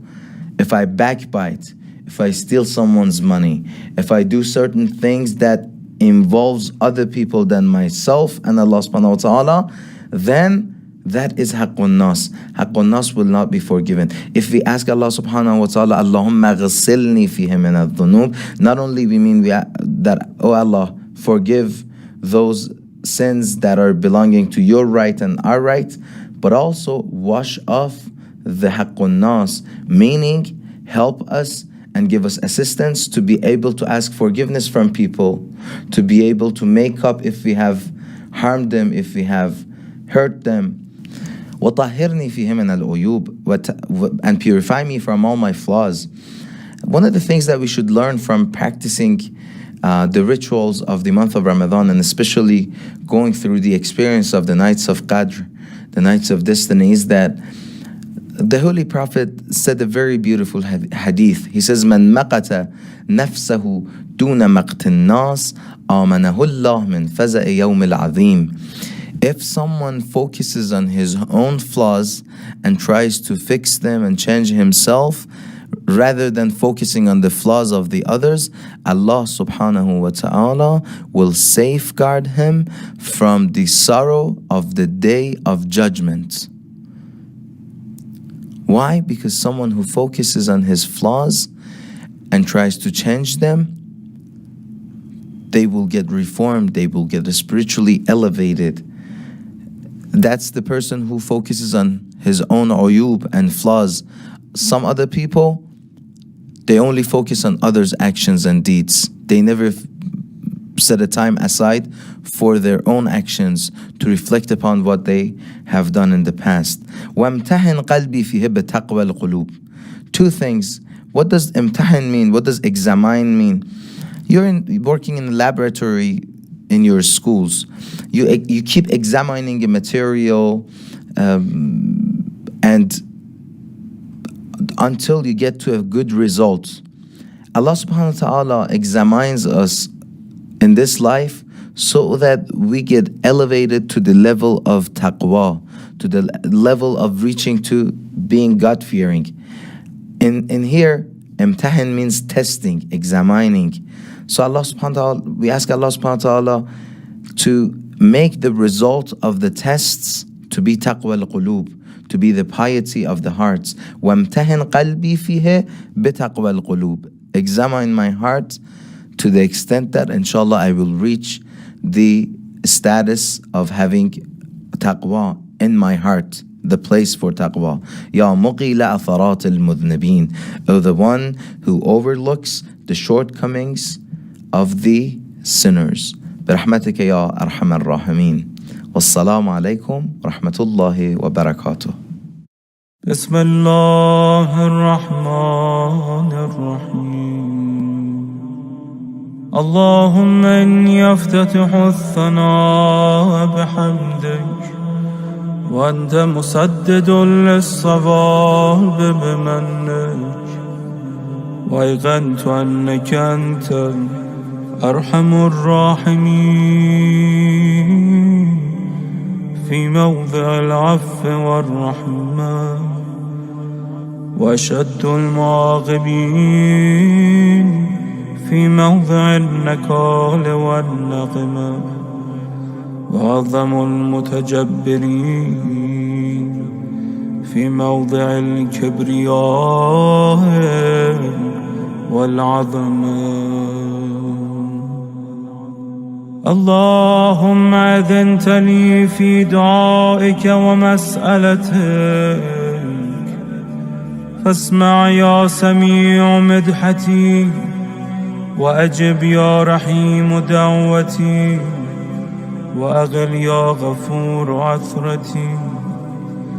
فكم يا إلهي من كربة قد فرجتها، وهموم قد كشفتها، وعثرة قد أغلتها، ورحمة قد نشرتها، وحلقة بلاء قد فككتها. الحمد لله الذي لم يتخذ صاحبة ولا ولدا، ولم يكن له شريك في الملك، ولم يكن له ولي من الظلم، وكبره تكبيرا.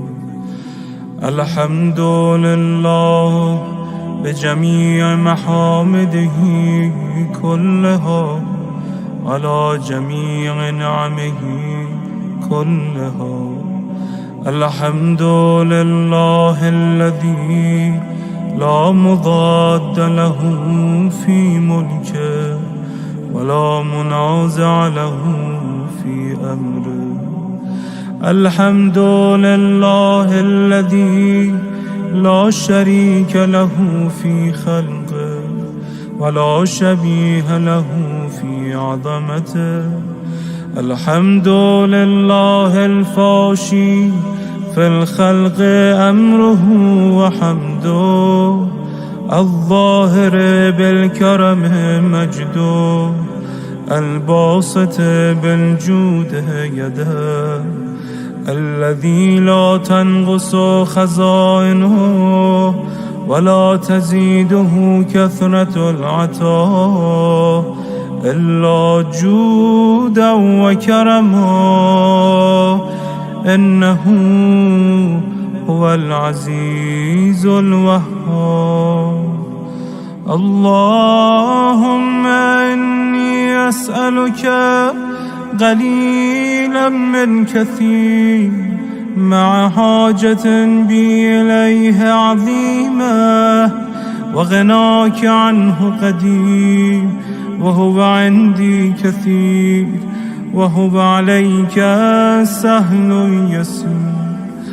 اللهم إن عفك عن ذنبي وتجاوزك عن خطيئتي وصفحك عن ظلمي وسترك على قبيح عملي وحلمك عن كثير جرمي عندما كان من خطئي وعمدي، أطمعني في أن أسألك ما لا أستوجبه منك، الذي رزقتني من رحمتك وأريتني من قدرتك وعرفتني من إجابتك، فصرت أدعوك آمنا وأسألك مستأنسا لا خائفا ولا وجلا، مدلا عليك فيما قصدت فيه إليك. فإن أبت عني عتبت بجهلي عليك، ولعل الذي أبطى عني هو خير لي لعلمك بعاقبة الأمور. فلم أر مولا كريما أصبر على عبد اللئيم منك علي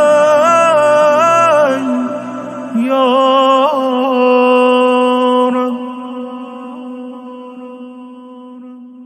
إنك تدعوني فأولي عنك وتتحبب إلي فأتبغض إليك وتتودد إلي فلا أقبل منك، كأن لي التطول عليك.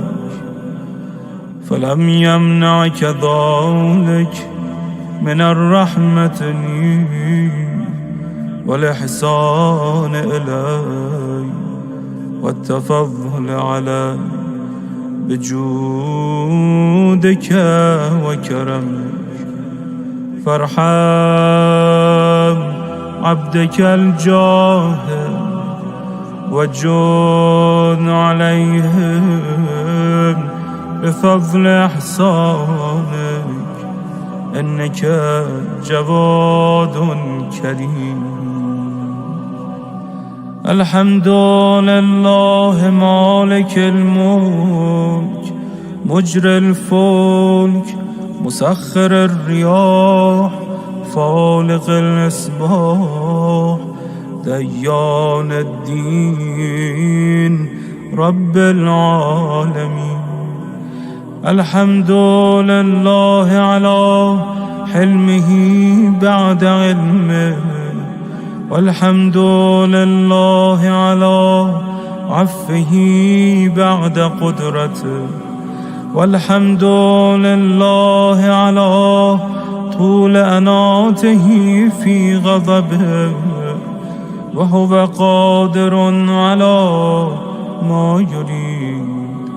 الحمد لله خالق الخلق باسط الرزق فالق الإصباح ذي الجلال والإكرام والفضل والإنعام، الذي بعد فلا يرى وقرب فشهد النجوى، تبارك وتعالى. الحمد لله الذي ليس له منازع يعادله، ولا شبيه يشاكله، ولا ظهير يعاضده. قهر بعزته العزة وتواضع لعظمته العظمى، فبلغ بقدرته ما يشاء.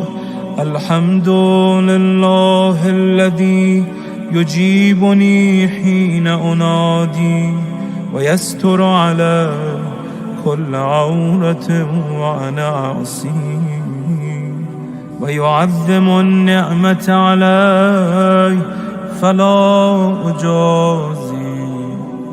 وكم من موهبة هنية قد أعطى، وعظيمة مخوفة قد كفى، وبهجة مونقة قد أرى، فأثني عليه حامدا وأذكره مسبحا.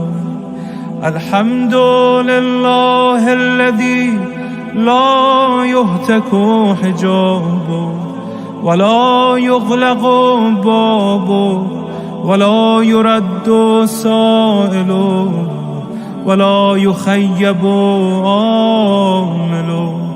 الحمد لله الذي يؤمن الخائفين وينجي الصالحين، ويرفع المستضعفين، ويضع المستكبرين، ويهلك ملوكا ويستخلف آخرين.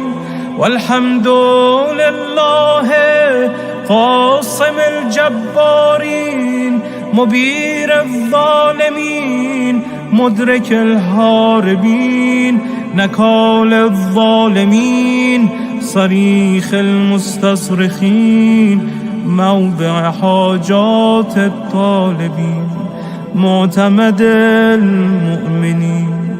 الحمد لله الذي من خشيته ترعد السماء وسكانها، وترجف الأرض وعمارها، وتموج البحار ومن يسبح في غمراته.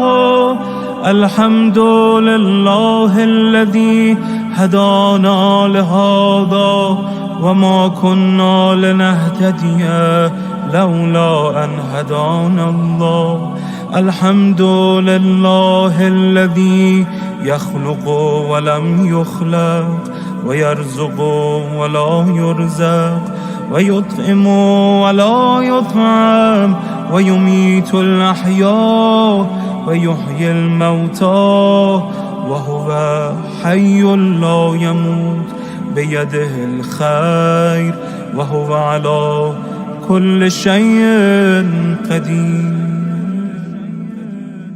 اللهم صل على محمد عبدك ورسولك وأمينك وصفيك وحبيبك وخيرتك من خلقك وحافظ سرك ومبلغ رسالاتك، أفضل وأحسن وأجمل وأكمل وأزكى وأنمى وأطيب وأطهر وأسنى وأكثر ما صليت وباركت وترحمت وتحننت وسلمت على أحد من عبادك وأنبيائك ورسلك وصفتك وأهل الكرامة عليك من خلقك. اللهم وصل على علي أمير المؤمنين ووصي رسول رب العالمين، عبدك ووليك وأخي رسولك وحجتك على خلقك وآيتك الكبرى والنبأ العظيم. وصل على الصديقة الطاهرة فاطمة الزهراء سيدة نساء العالمين. وصل على سبطي الرحمة وإمامي الهدى الحسن والحسين سيدي شباب أهل الجنة. وصل على أئمة المسلمين علي بن الحسين ومحمد بن علي وجعفر بن محمد وموسى بن جعفر وعلي بن موسى ومحمد بن علي وعلي بن محمد والحسن بن علي والخلف الهادي المهدي، حججك على عبادك وأمنائك في بلادك صلاة كثيرة دائمة. اللهم وصل على ولي أمرك القائم المؤمل والعدل المنتظر وحفه بملائكتك المقربين وأيده بروح القدس يا رب العالمين.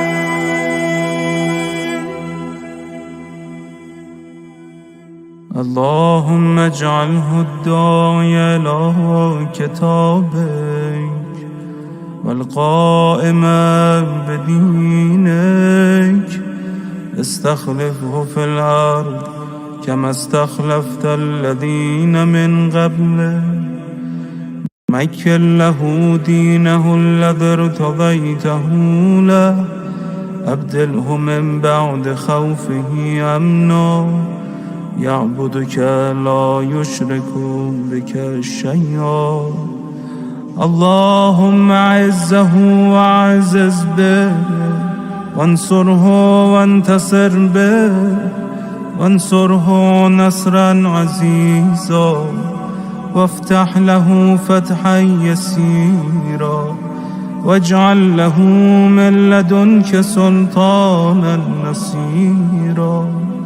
اللهم أظهر به دينك وسنة نبيك حتى لا يستخفي بشيء من الحق مخافة أحد من الخلق. اللهم إنا نرغب إليك في دولة كريمة تعز بها الإسلام وأهله، وتذل بها النفاق وأهله، وتجعلنا فيها من الدعاة إلى طاعتك والقادة إلى سبيلك، وترزقنا بها كرامة الدنيا والآخرة. اللهم ما عرفتنا من الحق فحملنا، وما غصرنا عنه فبلغنا. اللهم المم به شعثنا، واشعب به صدعنا، وارتق به فتقنا، وكثر به قلتنا، وأعزز به ذلتنا، وأغن به عائلنا واغض به عن مغرمنا واجبر به فقرنا وسد به خلتنا ويسر به عسرنا وبيض به وجوهنا وفك به أسرنا وأنجح به طلبتنا وأنجز به مواعيدنا واستجب به دعوتنا وأعطنا به سؤلنا وبلغنا به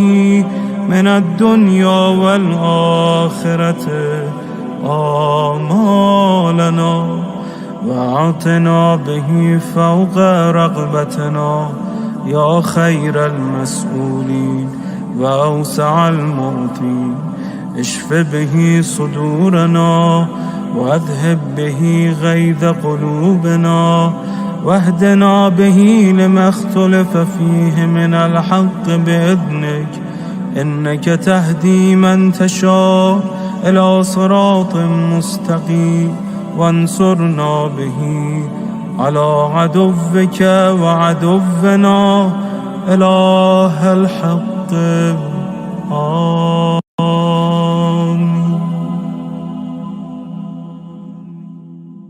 اللهم إنا نشكو إليك فقد نبينا صلواتك عليه وآله وغيبة ولينا وكثرة عدونا وقلة عددنا وشدة الفتن بنا وتظاهر الزمان علينا فصل على محمد وآله وعنا على ذلك بفتح منك تعجله وبضر تكشفه ونصر تعزه وسلطان حق تظهره ورحمة منك تجللنا وعافية منك تلبسنا برحمتك يا أرحم الراحمين.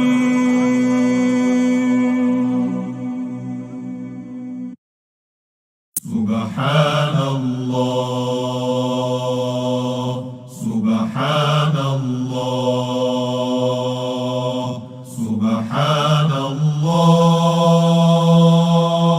سبحان الله سبحانك ربي سبحانك سبحانك ما أعظم شانك سبحانك ربي سبحانك سبحانك ما أعظم شانك ندعوك ونرجو غفرانك ندعوك ونرجو غفرانك ربي سبحانك ربي سبحانك سبحانك ما أعظم شانك سبحانك ربي سبحانك سبحانك ما أعظم شانك ندعوك ونرجو غفرانك ندعوك ونرجو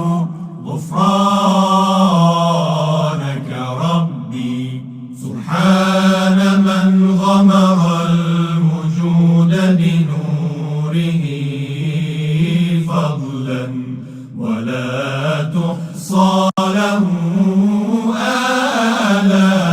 آلاء سبحان من غمر الوجود بنوره فضلا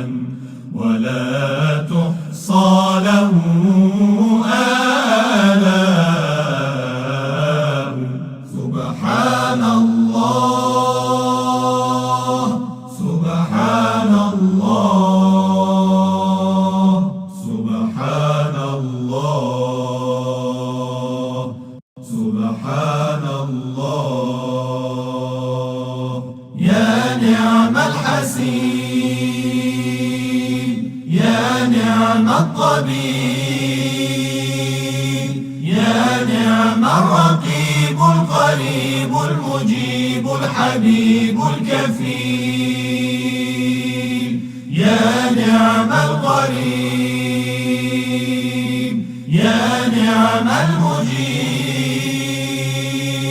يا نعم الحبيب الكفيل الوكيل المولى والنصير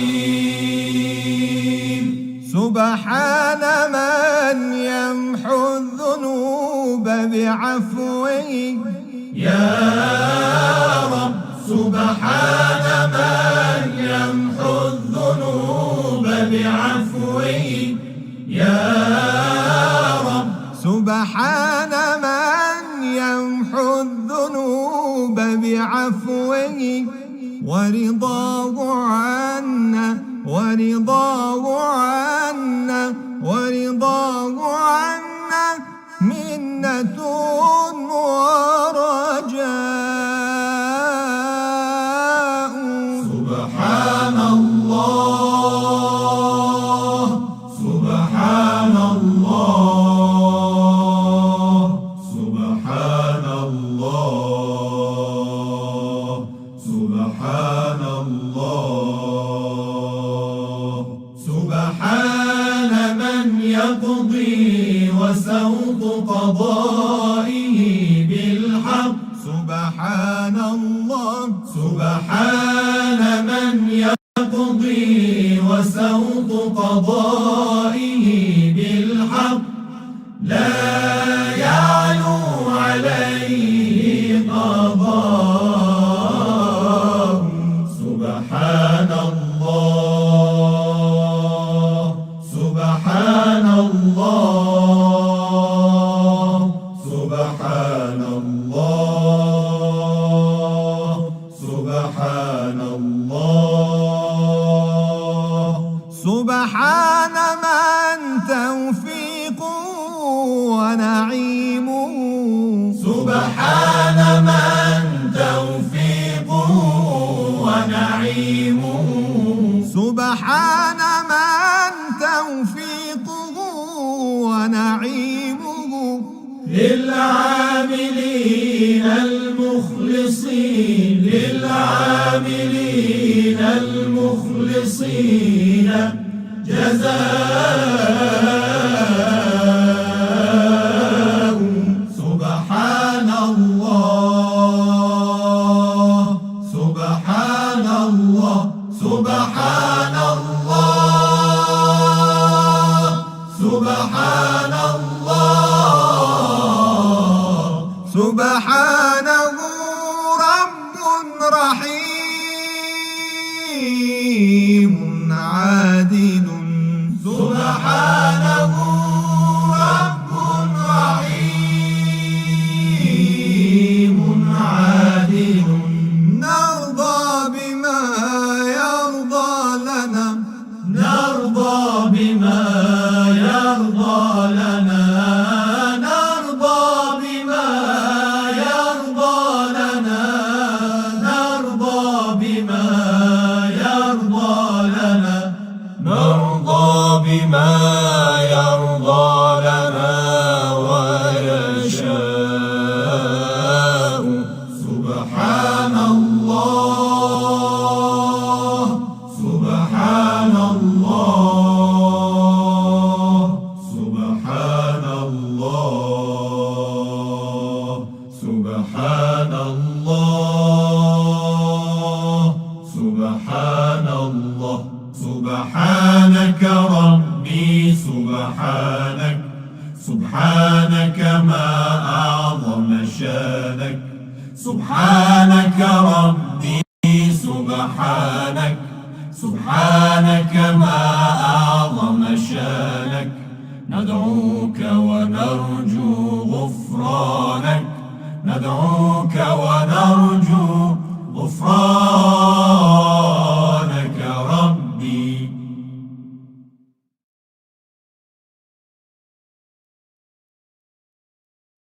يا دائم الفضل على البرية يا دائم الفضل على البرية يا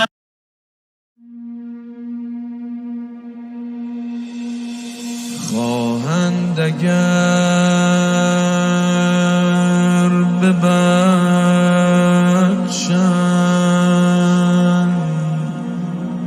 از مجرمی گناهی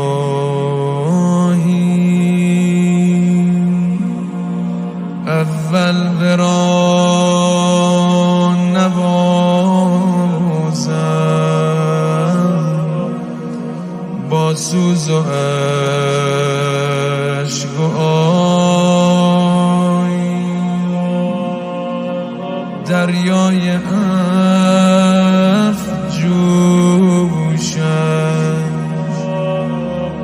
از عشق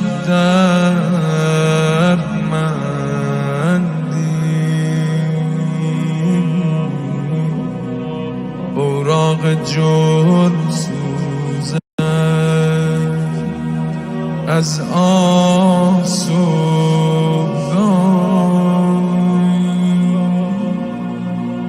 اینجا گناه بخشم کوهی به کاه بخشم بیچاره من که با خورد ناورده برکار ای وای اگر برای افشای هر گناه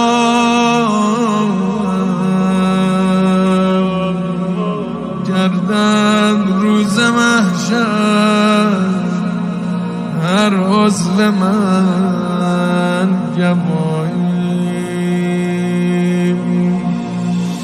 الف یا الهی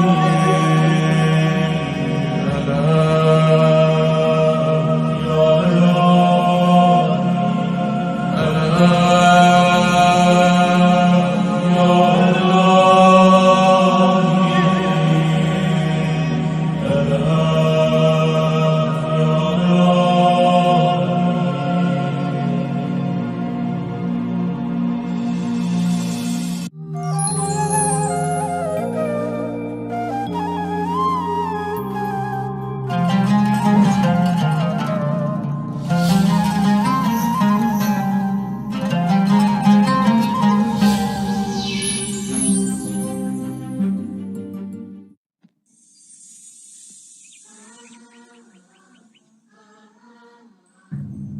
Salam everyone, I hope you were all doing well. Ramadan Mubarak.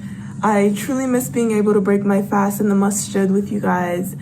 And I just want to say thank you to those who are providing us with these everyday programs.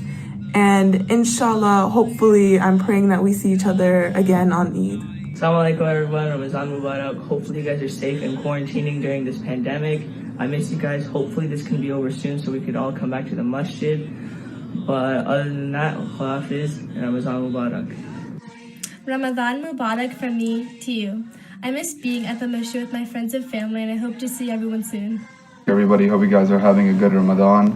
Stay safe, and hopefully I see you guys soon. Salam everyone, Ramadan Shema Mubarak. I hope you guys are all doing well. Unfortunately, this year we don't spend our Ramadan in the masjid, but I'm hoping to see you guys all soon, and I wish you guys all a blessed rest of the month. Assalamu alaikum, Ramadan Shema Mubarak. Hopefully everybody's okay. I'll see you all soon. Bye. Ramadan Mubarak. I hope everyone's fasting is going great, and I hope you guys are having a wonderful time with your family and friends. May the blessings of Allah protect you. Assalamu alaikum everyone. I hope you're all having a safe and wonderful Ramadan and Ramadan Mubarak. Hello everybody. I hope you're all having an amazing Ramadan. I'm so sad that we can't be together this year, but I hope to see you all soon, inshallah. Assalamu alaikum everyone. I want to wish you a happy Ramadan, and I hope you're doing well, and I hope everyone is safe. Ramadan Mubarak. May Allah bless us with good health and inshallah, our deeds, prayers, and fast will get acceptance from Allah. Assalamu alaikum everyone. I hope you guys are all doing well and stay safe in Ramadan Mubarak. Ramzan Mubarak! We wish you a blessed month from our family to yours. May your du'as be accepted this month, inshallah. Hi guys, Ramadan Mubarak. I really miss you guys and hope you guys are staying safe because of coronavirus.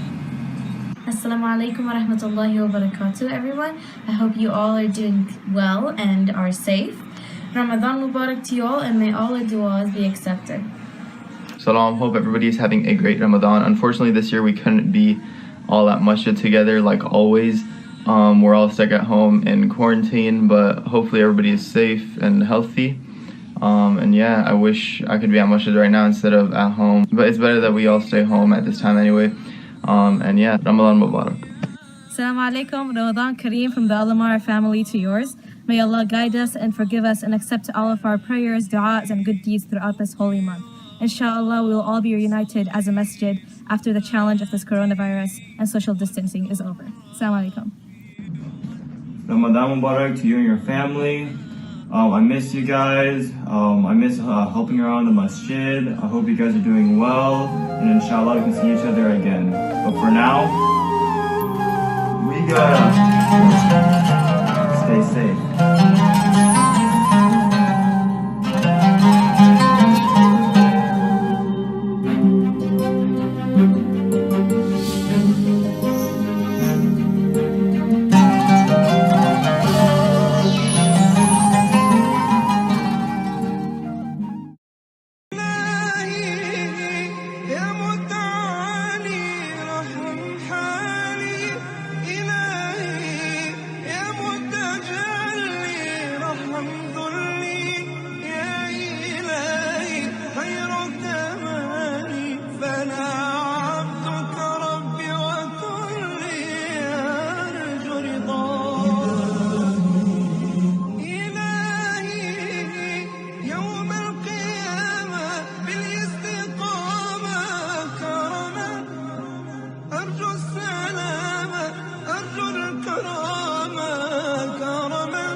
My apologies. I think we have a bit of audio difficulty. I hope now the issue is resolved.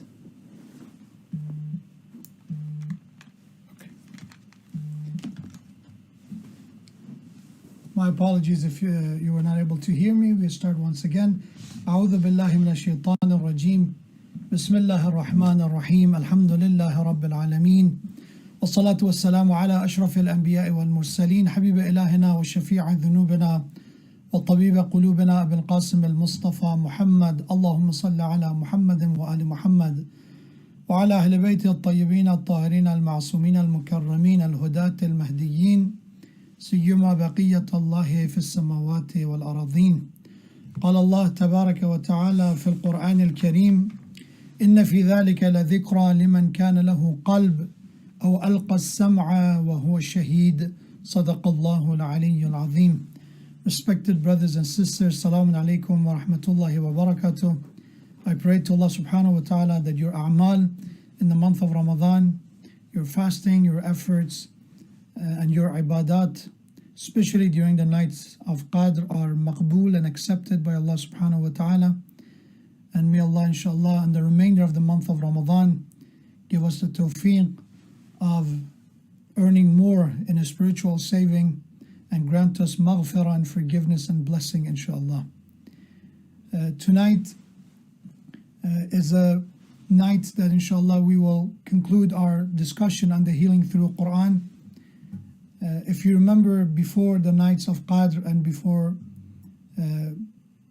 going on the subject of Imam Ali alayhi salam's life, we were talking on the subjects of healing through Quran, specifically on the subject of justice and injustice, that according to Quran, those who are unjust to themselves or others or to Allah subhanahu wa ta'ala, they will not be able to receive the guidance of Quran. They will not be able to heal their heart with Quran, because of that injustice will create a veil, will create an obstacle, and it will block the light of Quran from reaching the heart.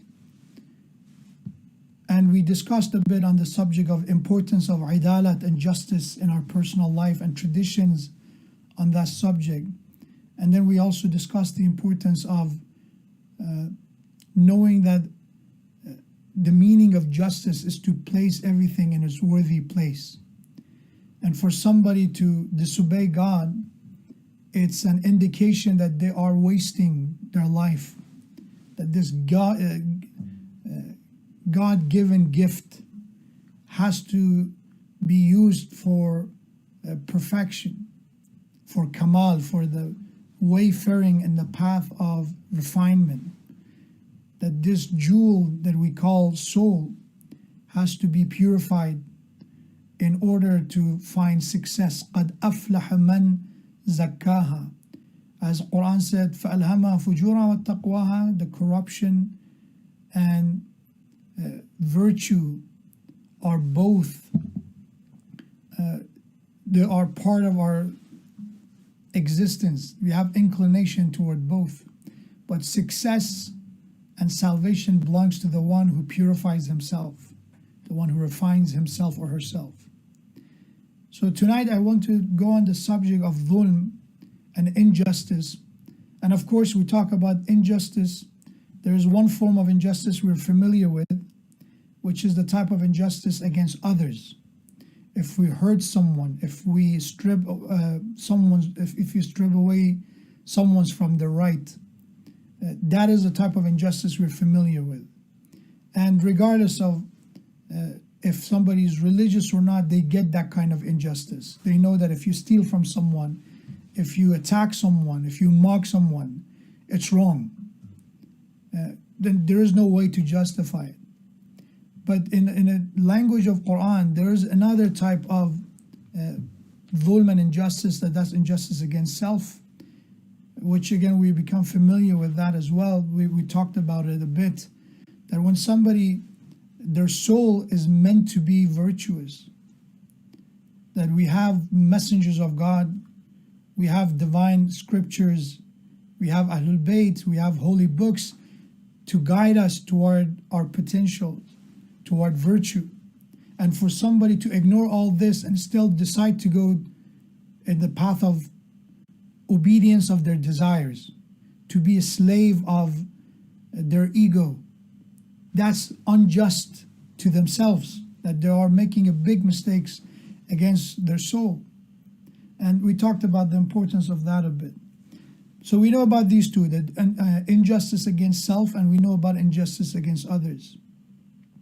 But the third type of injustice is injustice against God. And Quran said, "Inna ash-shirka la-dhulmun azim." Indeed, polytheism, for someone to believe or associate someone with Allah subhanahu wa ta'ala, that's an act of injustice. Why? Because the only one who's worthy to be placed in a position of God is Allah subhanahu wa ta'ala, is the God. No other beings exist in the universe that is worthy of that status. Iyyaka na'budu wa iyyaka nasta'in. We only worship you, and we only seek assistance from you. So anyone who come and we make it equal with Allah subhanahu wa ta'ala, that's an injustice. That's shirk. And we want to talk about this, but let me tell you something. Maybe you will think that this subject is not relevant. You know, we could talk about so many other issues we're dealing with. We have to talk about subjects such as social reform. We have to talk about mental health. We have to talk about domestic abuse. We have to talk about people's doubt in God, atheism. We have to answer maybe shubahat and objections that people have. And I agree with you that there are relevant subjects as well.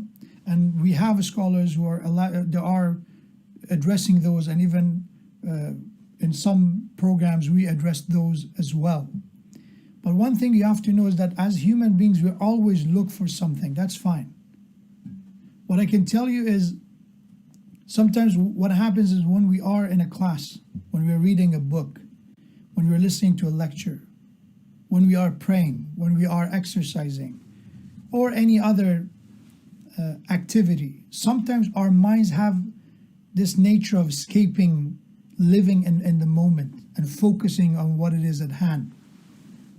If you remember, we talked about the hadith that is narrated from Imam Hassan alayhi salam, but also narrated from Imam Ali alayhi salam, that وَعْمَلْ لِدُنْيَاكَ كَأَنَّكَ تَعِيشُ أَبَدًا. When you work for your dunya, you have to work in a way as you are immortal, as this you're going to live forever.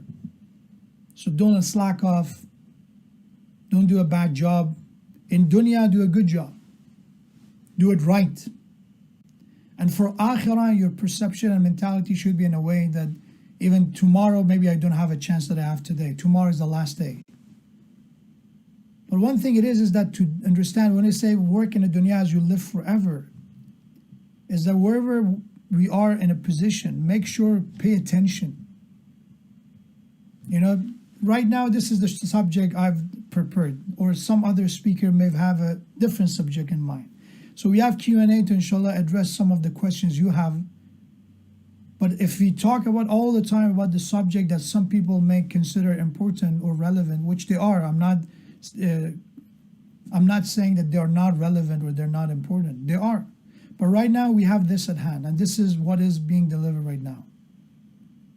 So one choice is, okay, I'm going to go and find a subject that is it's my need. That's perfectly fine. You can look for answers for your questions.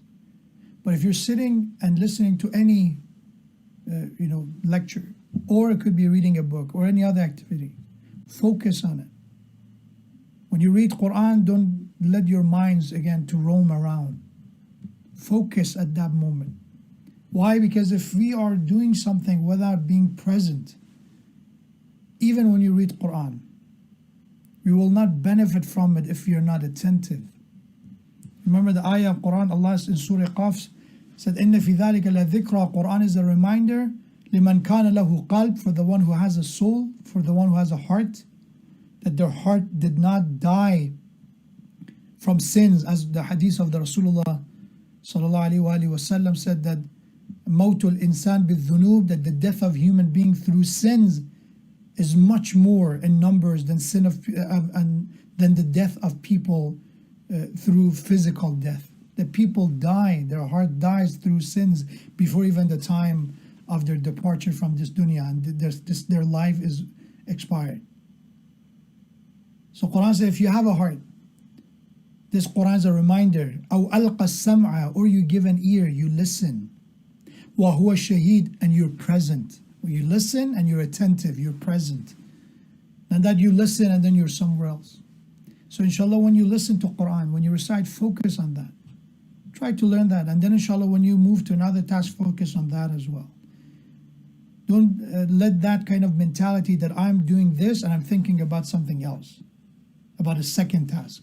And once I'm at the second task, I'm thinking about the third task. Not the planning, rather that I don't even know what am I doing. It's just becoming very mechanical.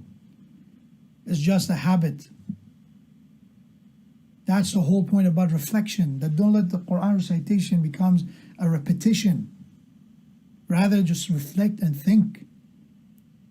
Let your mind indulge in the meaning of that concept. So now that we talk about justice and injustice, this is a subject that if you inshallah pay attention, you find how relevant it could be to our lives. That there are underlying philosophical concept for our behavior. Remember in the Quran, Allah said that قُلْ كُلٌّ يَعْمَلُ عَلَى شَاكِلَتِهِ. I talked about the verses from Surah Isra, the principle of Quran, said your action is based on your character, your shakila, the way your personality and your character is formed. So you act because of that. So if you pay, inshallah, a bit attention, you'll find benefit. A minimum is that is a reminder.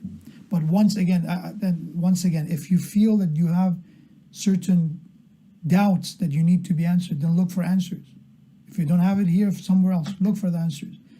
But if it's just being randomly that, if I'm listening to this subject, I'm thinking about something else.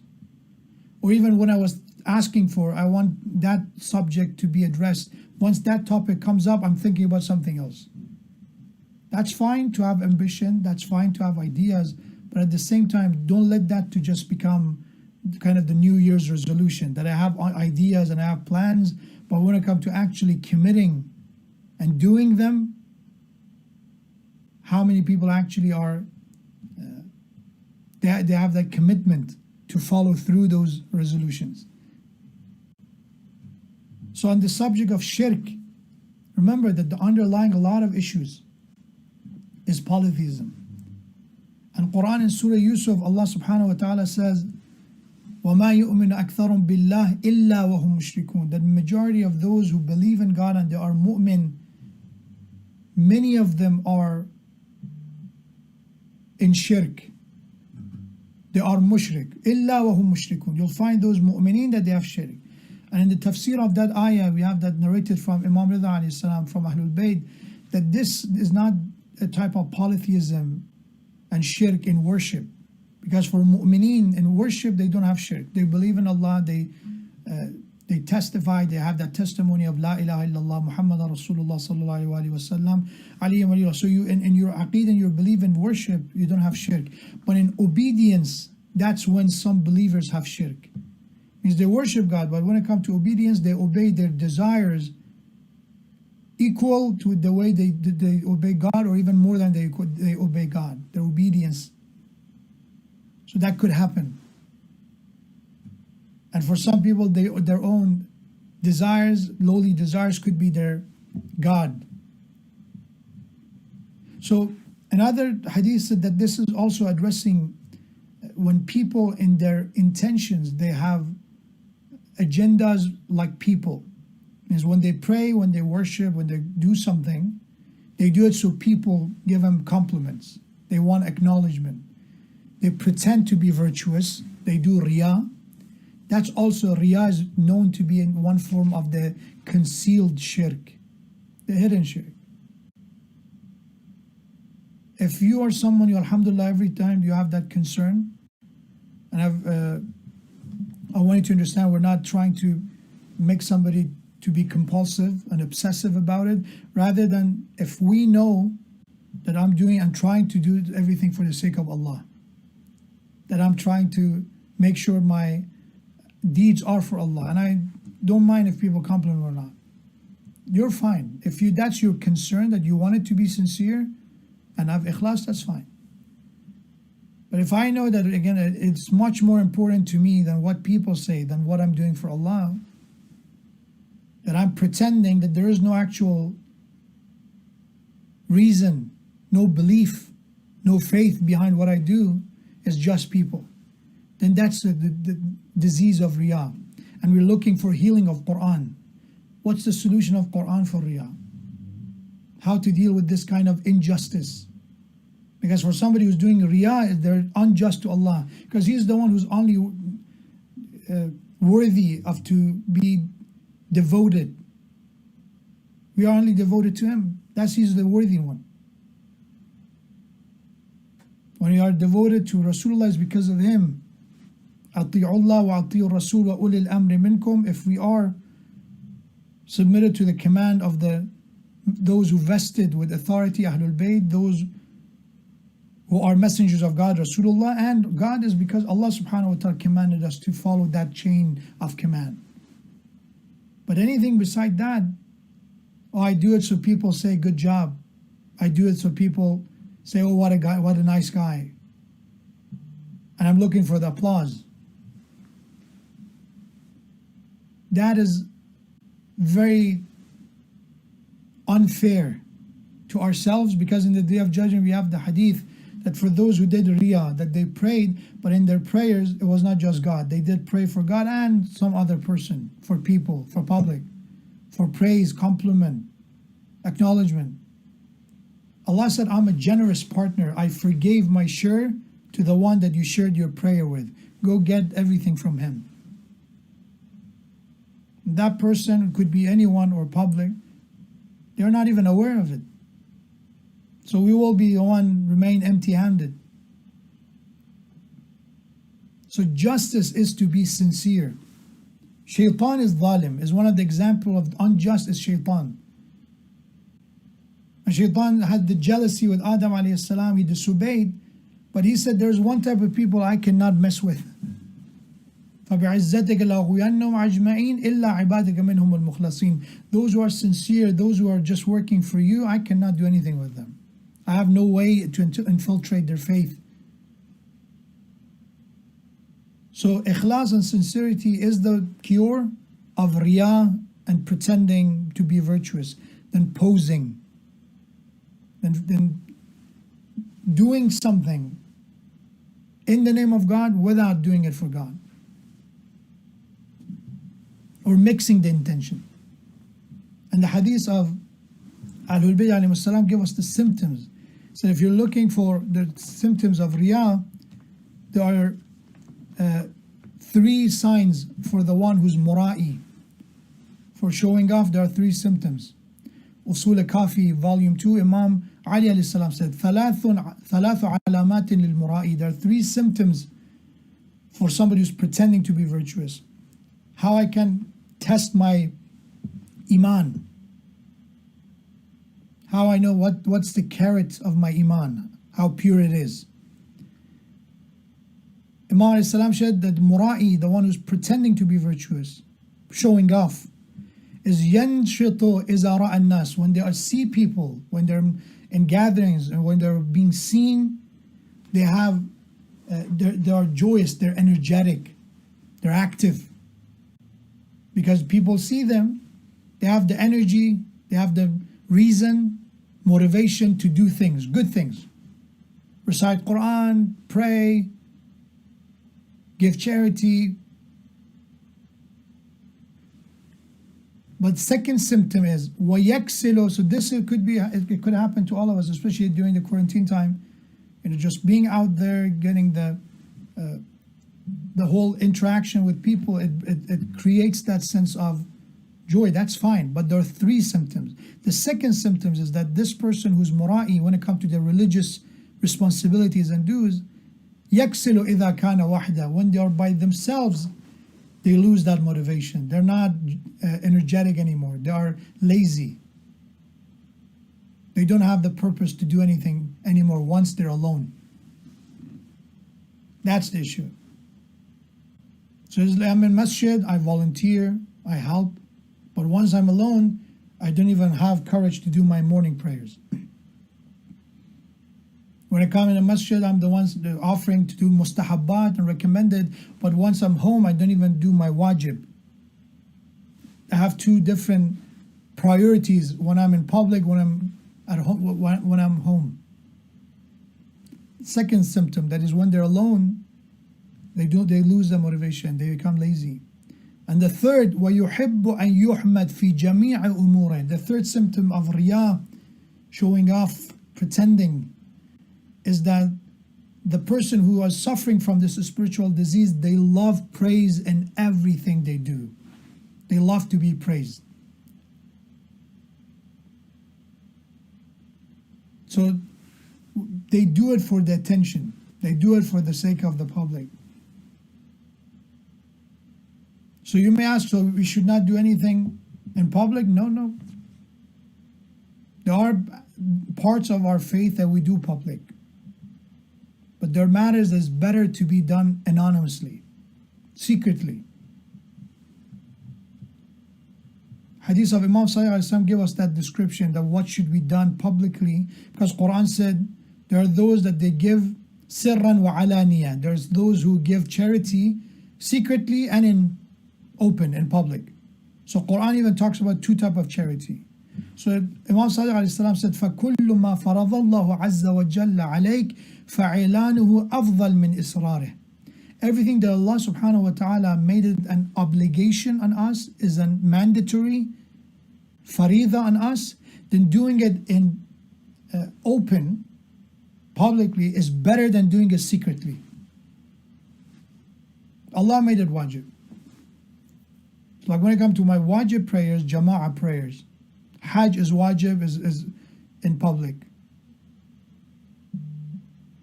Like when it comes to zakat and khums, the wajib, you do it in public. So everybody knows that they learn how to do their wajibat, to understand that there are people who still, they care for the religious dues and responsibilities. وَكُلُّ مَا كَانَ تَطَوُّعًا فَإِصْرَارُهُ أَفْضَلْ مِنْ إِعْلَانِهِ. But everything that is considered mustahab, recommended, then concealing them, hiding them, doing them secretly, anonymously, it's better than making them open. I'm going to wake up for Salatul Layl. No need to wake up everyone in the house that I'm doing Salatul Layl. For Azan al-Subh, yes, you can do it louder a bit, and maybe even someone who's asleep can wake up the one that, your family, and they can also wake up with you. But when it comes to mustahabat, no need to put it in public. I'm going to give sadaqah. I'm going to, recite Quran. These are matters not necessarily done to be done in public. So, one good way to push ourselves to heal from the disease of riya, which it takes years. Muhaddith Qummi, rahmatullah, is one of the well-known scholars. Muhaddith means the one who's one of the scholars of hadith as well. We have that he came to city of Mashhad for a while, and some of the scholars, they insisted him to lead the jama'ah prayer, congregation prayer, in one of the mosque around the ziyarah of Imam Rida alayhi salam, known as the Gohar Shad Mosque. They asked him to lead the prayer over there. He at the beginning he refused, but after a while we asked him that, we want, inshallah, you to lead the jama'ah. He didn't want to deny us over and over, so he accepted eventually. And it was month of Ramadan. So in month of Ramadan, he began leading Dhuhr and Asr prayers in the Masjid of Gohar Shad Mosque in Imam Rida alayhi salam ziyarah. And after 10 days after people heard He was a well-known scholar that Muhaddith Qumi is the one is leading the prayer. People start to join, and the crowd start to expand and getting bigger and bigger. But around after 10 days, one day he led the Dhuhr prayer, and then he looked at one of the scholars and said, "You lead the Asr prayer, I will not lead anymore. I cannot lead." He said, "I cannot lead anymore." And he left. And he did not come back. Till end of the year, he didn't come back to lead the Jama'ah. He didn't come back for Jama'ah, to be the Imam. I'm saying this to understand that anybody in any status and any level could deal with Riyah. So this scholar said, me and the rest of the students, we went to Muhaddith Qumi and asked him, what happened? Why you didn't continue the Jama'ah? Why you didn't lead the Asr prayer? And he said, what happened was, as I was leading the Dhuhr prayer, somebody called Ya Allah as a sign of waiting, because when Imam is in ruku', sometimes there's a tradition that the one who's trying to catch up and make the rak'ah, they say Ya Allah, Inna Allah ma'as sabirin. They say these things so the Imam prolong the ruku' for them to join. And he said, as I was leading the Jama'ah, I heard somebody who said Ya Allah, but I've noticed that his voice is coming from such a distance that it means that there's so many lines that he's going to join the last line there, that it means there's so many people behind me. There's a big crowd behind me. Just listening to that voice coming from distance. And that made me happy.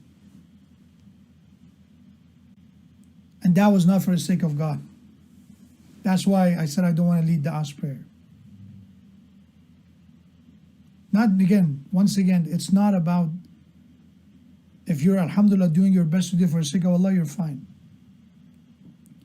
But for somebody that they know that in their intention they have mixture of non-Allah,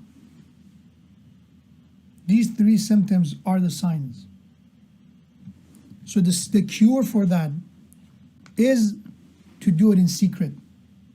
The cure for Riyah is to do anonymous work, to fight the desire of recognition. That's why the hadith of Imam Ridha alayhi salam said, Al-mustatir bil-hasana ta'adilu sab'ina hasana. For somebody that they hide their good deeds, they make it anonymous, they hide it, they don't want people to know about it, Allah will reward 70 times and compare with somebody who do the hasan in public or openly. That's why Ahlul Bayt alayhi salam, Amir al-Mu'minin alayhi salam is known to be the one who cared for orphans and anonymously, secretly would help them to maintain their integrity, and at the same time acquire virtue through that practice of being anonymous. That the Imam alayhi salam, we have that when fuqara, they ask for help, they didn't even show their face to them. From the gap of the door, they offered help. Anonymity in this case is a khair and good work. And Quran says that there are people that they give charity, but they're wasting their charity. لا تبطلوا صدقاتكم بالمن والأذى كالذي ينفق ماله رئاء الناس. So don't be like those that they are falsifying, destroying their good charity, their sadaqat, but they're making it void. They make it pointless. Why? Because بالمن والأذى. Because one thing is that they remind people of the good they've done for them. They don't let it go. Once they give it, they said, oh, I was the one who helped you get married 20 years ago. I was the one who helped you to find a job. I was the one who helped you with this college to get into good college. It's always about reminding, minnat, that I've done you favors. Don't forget that. Allah said, don't waste your good deeds, your sadaqat, with reminding people. Wal adha, with bothering them. because now you did you helped them somehow, you offered them some kind of support, it means that they're going to tolerate you. Don't take advantage of that. Because they tolerate you and you help them, don't bother them. And they said, you will be like, so it said, if you do these two things, if you remind them of your goodness and kindness, and then you are at the same time bothering them and hurting them because of their tolerating you and because of your kindness, you will be like the one that they give charity for people to see. And then Quran give a parable, an example of this is like a rock that is covered in dust. A heavy rain hits it and there is nothing left on the rock anymore. That your good deeds is gone. That when you do it for people to see and not for Allah, it's in vain. So we need to cure it, inshallah, number one, with being anonymous, do anonymous work. In our community, I know we do a lot of work and maybe somebody else get the recognition. We will mention the list of the people that they help. Maybe our name is not mentioned. Don't get upset. Allah knows. Allah knows. Allah will not forget. Even if people don't know. And be happy that, okay, alhamdulillah, nobody knows that I was the one doing it. So at least according to the hadith of Imam, I get 70 times more the reward because it was in secret. Secondly is that the reason people do riyah is because they're looking for instant gratification. They want to be appreciated right away. Allah said, if you are giving infaq, we will offer you Man ja'a bil hasanati falahu 'ashru amthaliha. If you bring a good deed, you deliver a good deed, we'll reward you 10 times more. But this reward, some of them is in akhirah, some of them is in dunya, but is not right away. It's not like that. If you give a charity right away, people, especially if you do it in secrecy, it's not that everybody knows. Imam Ali used to do charity, and the same people who helped them, some of them didn't even know who Imam Ali was, and they were cursing him. But Imam knows that even if the person doesn't know who is the one helping them, Allah knows. And Quran said that they're not doing it for thank you or gratitude or payback. So the reason sometimes riyah happen because we're impatient. That we want right away, we want the recognition, we want everybody to look at us and see us. That's instant gratification. We want to be appreciated right away. But one thing we have to know that sometimes delayed gratification is better than the instant one. What's the worth of that recognition? You're popular today, everybody look at you, everybody say, MashaAllah, very good, ahsan. But that's something temporary, it's not going to last forever. But if Allah subhanahu wa ta'ala said, فَتَبَارَكَ اللَّهُ أَحْسَنُ الْخَالِقِينَ, He's the one who gives you the good job. The minimum He offers, the generosity of Him, is salvation in heaven. رَضِيَ اللَّهُ عَنْهُمْ وَرَضُوا عَنْهُ. If you are someone that Allah is pleased with because of your action, you will be pleased, don't worry. Allah guaranteed that. وَرَضُوا عَنْهُ. You'll be happy, you will be fulfilled, satisfied. So we have to know that sometimes patience is connected even when it comes to riyah. That those who are impatient, they fall into the trap of riyah. That they show off in order to get the attention because that's quick. But when you do it for Allah, over time you'll see the benefit. Over time you see the barakah in dunya and akhirah. There is a study known as Stanford Marshmallow Experiment Study. It was done in 1972 by Walter Mischel. And in this study, what they've done is that they brought these children, and it was about delayed gratification and instant gratification. And they asked these children with an instructor of this participant, of this experiment.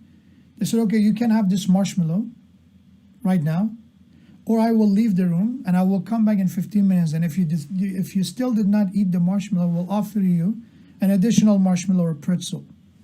We reward you for waiting, for patience.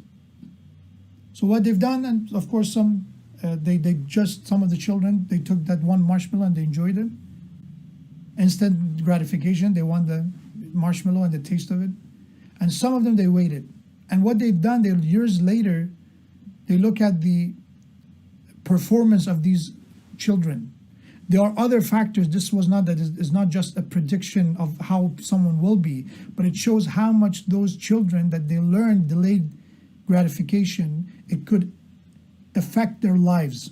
So those that in this study, they waited, basically they went for with the delayed gratification option. Gratification means pleasure. What happened was they've done this years later. They followed up, and they saw many of those that they waited in their SAT scores, they were doing better. So academically, they were doing better. They had less troubles with the law. They had less issues and troubles with the drug abuse, alcohol abuse.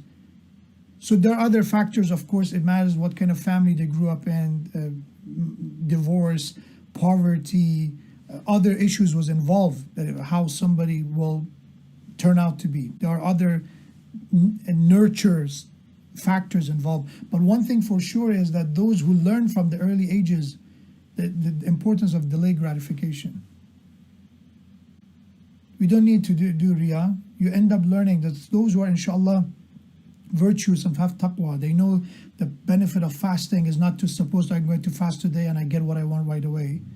It's rather you'll learn the ability of self-restraint, self-control, piety, virtue, controlling your lowly desires, loss, anger. These are things that you achieve over time. You exercise them.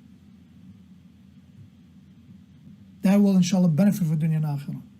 And I give you one thing, how to do that, how to teach ourselves, even our children, delayed gratification is gardening, farming. That's why we see prophets of God, many of them were farmers. Dealing with nature is that when you plant a seed, you don't expect to go and dig it a few hours later and see a tree. It teaches you that, okay, I'm going to plant a seed and there's going to be a bit of delay, but I'll see the result. So it's a good idea to create, this kind of hobbies for ourselves, rather than just getting everything in instant gratification, hitting buttons, and finding what we want. May Allah, inshallah, give us the tawfiq of being just with ourselves, being just with others, with the rest of the creation, and inshallah to be just with Allah subhanahu wa ta'ala, and only do our intention and make our intention sincere for Him, because He's the one worthy of our worship, worthy of our devotion, and He's the one capable of returning our efforts. May Allah subhanahu wa ta'ala give us that tawfiq, inshallah. Let me answer some of the questions that we have. I know we have some questions from the last time. From tomorrow night, inshallah, if everything goes well, we will have Hujjatul Islam Sayyid Hadi Yassin speaking. And tonight, inshallah, will be the night that we wrap up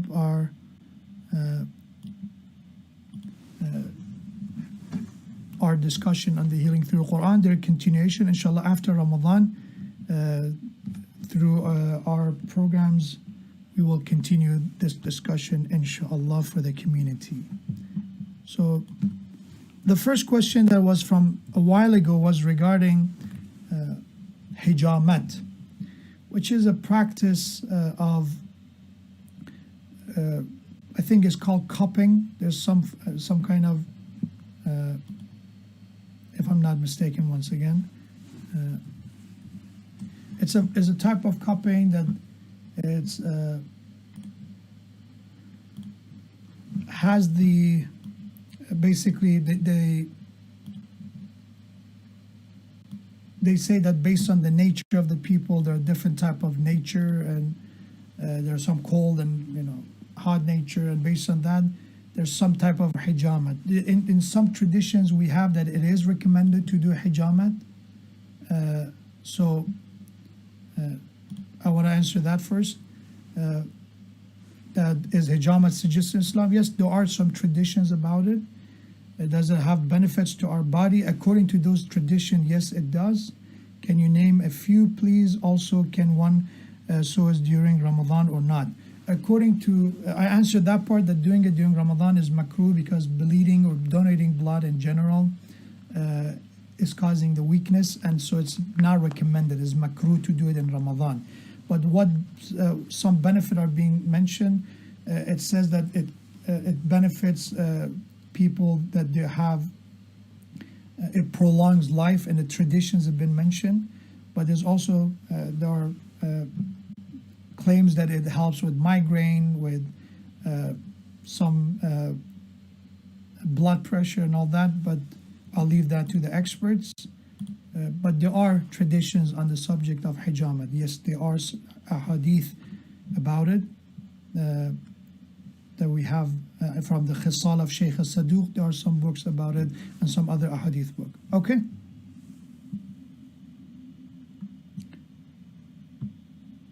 The second question is,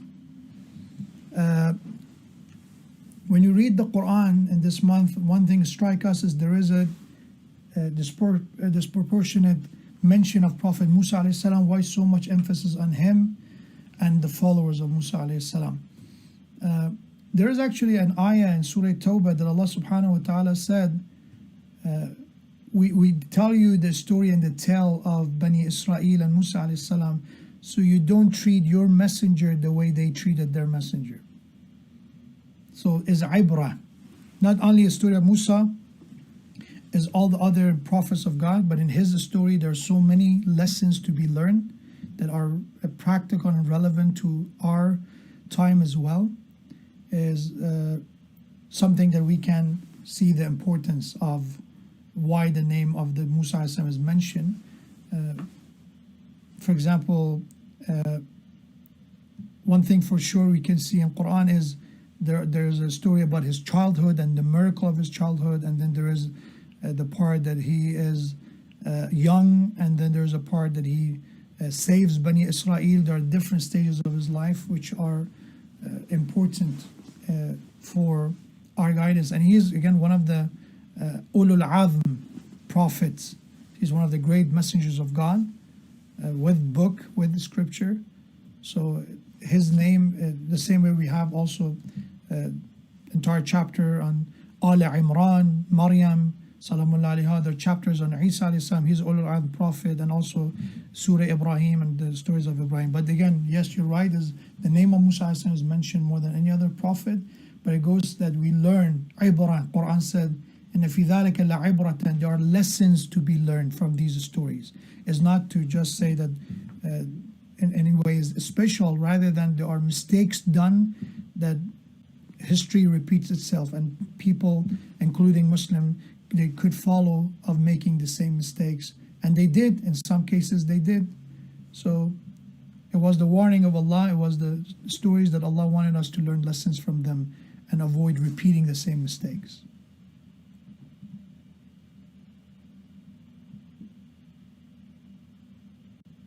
So in Dua Iftitah, we pray to Allah subhanahu wa ta'ala to support Imam Mahdi alayhi salam with Holy Spirit. They said, is that Hazrat Isa alayhi salam, or is that someone else? So according to, that's also mentioned that there's an opinion among that who's Ruh al-Qudus, but one common is in our tafasir that Jibra'il is the one. Jibra'il is known as Ruh al-Qudus. تنزل الملائكة والروح. So in is one of the probabilities that's been given. So, but it's not a human being in this case. No, it's not necessarily about him. So that's also about the question what was in Iftitah. So yes, in Quran the word Ruh al-Qudus is being used 3 times for Hazrat Isa alayhi salam. وَآتَيْنَا عِيسَى ابْنَ مَرْيَمَ الْبَيِّنَاتِ وَأَيَّدْنَاهُ بِرُوحِ الْقُدُسِ. So when it comes to Hazrat Isa alayhi salam, Allah subhanahu wa ta'ala said that we supported him with Ruh al-Qudus. So this ta'yeed, this confirmation was done by Ruh al-Qudus to Isa alayhi salam. So it is not the same as Isa alayhi salam. Okay.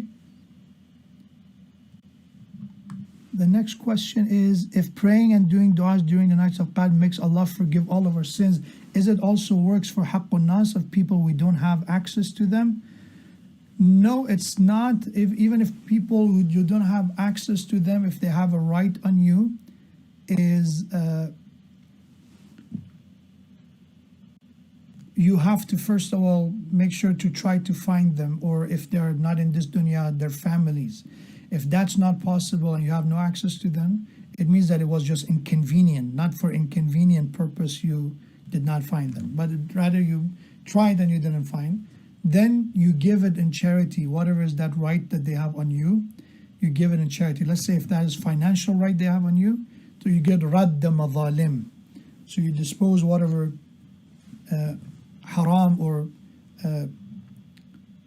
haqqun nas it is that it is you are owning or possessing. So you give it to charity on their behalf.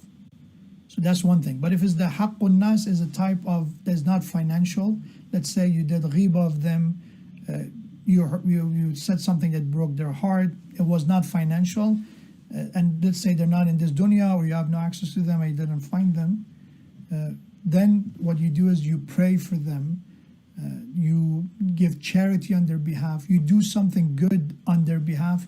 So in the day of judgment you say, that's the way I covered my mistake and I tried to make up for the wrong that I've done.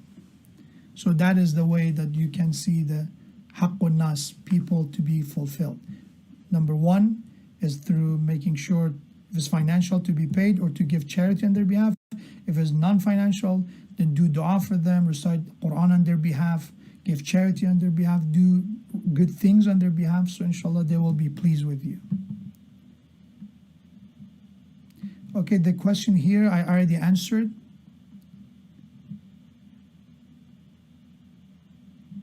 It said, is halal water permeable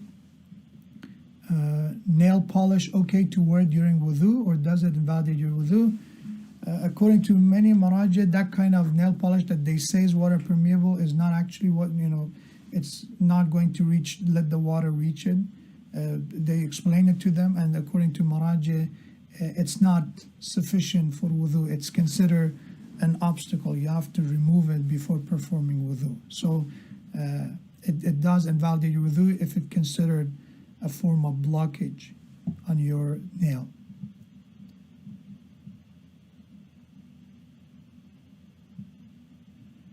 So what if you don't know your intentions? I often struggle with understanding my intentions for good deeds.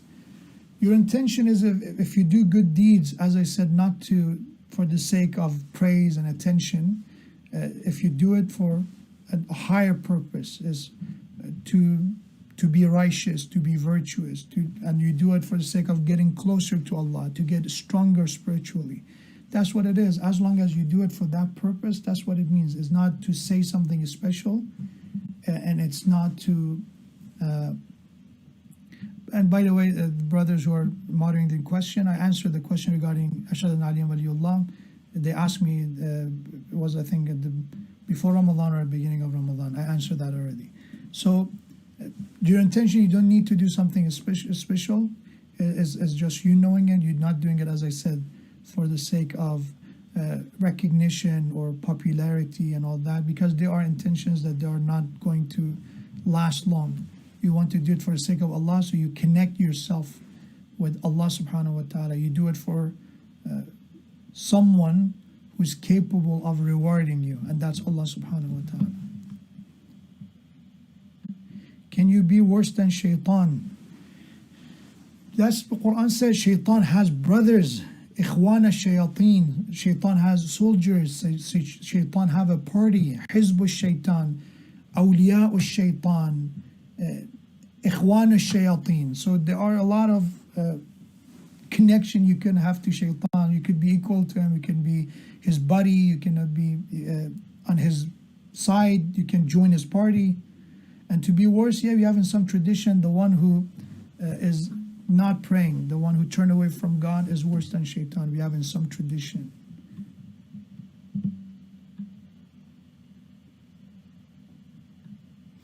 They ask, what is the difference between astaghfirullah wa atubu ilayh, astaghfirullah rabbi wa atubu ilayh? Both is correct, both of them are zikr. The only difference is the word the Rabb is the part that we, it's the Lord part. It's translated as Lord, the one who's caregiver, the one who's provider.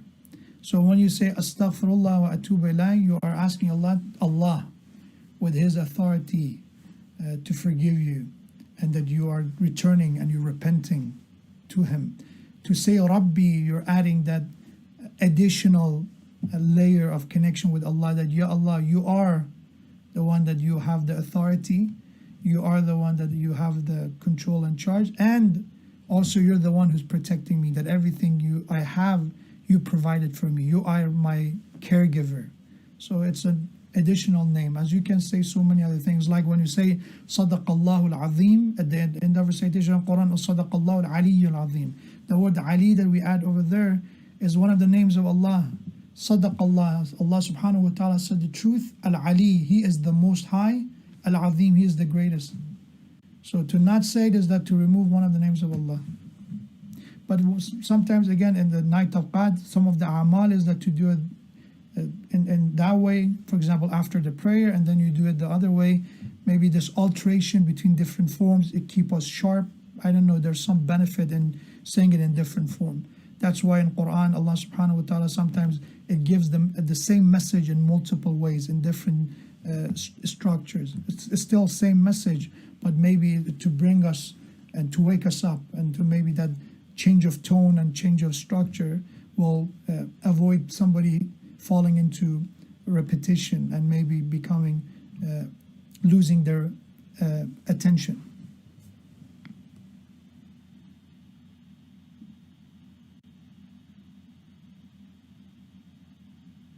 Said, my heart tells me to avoid praying Jama'at with my family most times because I feel insincere, but now my family complains they are losing Jama'at. Thawab, please advise. I mentioned the hadith of Imam Sadiq alayhi salam, that the wajib is better to be done. Remember, it's better done to be openly. That's the way. So Jama'ah prayers, no, don't stop it. The only way you know that, God forbid, you have riyad, then you should not lead, is that, God forbid, you do with Jama'ah, you lead the Jama'ah, and then when you're alone, you don't do your prayer. Then you're not qualified to lead Jama'ah. But if you do your prayers by yourself whenever there's no Jama'ah, and you still you're, consistent with your salat, and then when it's Jama'at, you do Jama'at, inshallah, you have the intention, and don't let these kind of unnecessary doubts stop you from benefiting from the Jama'at prayer.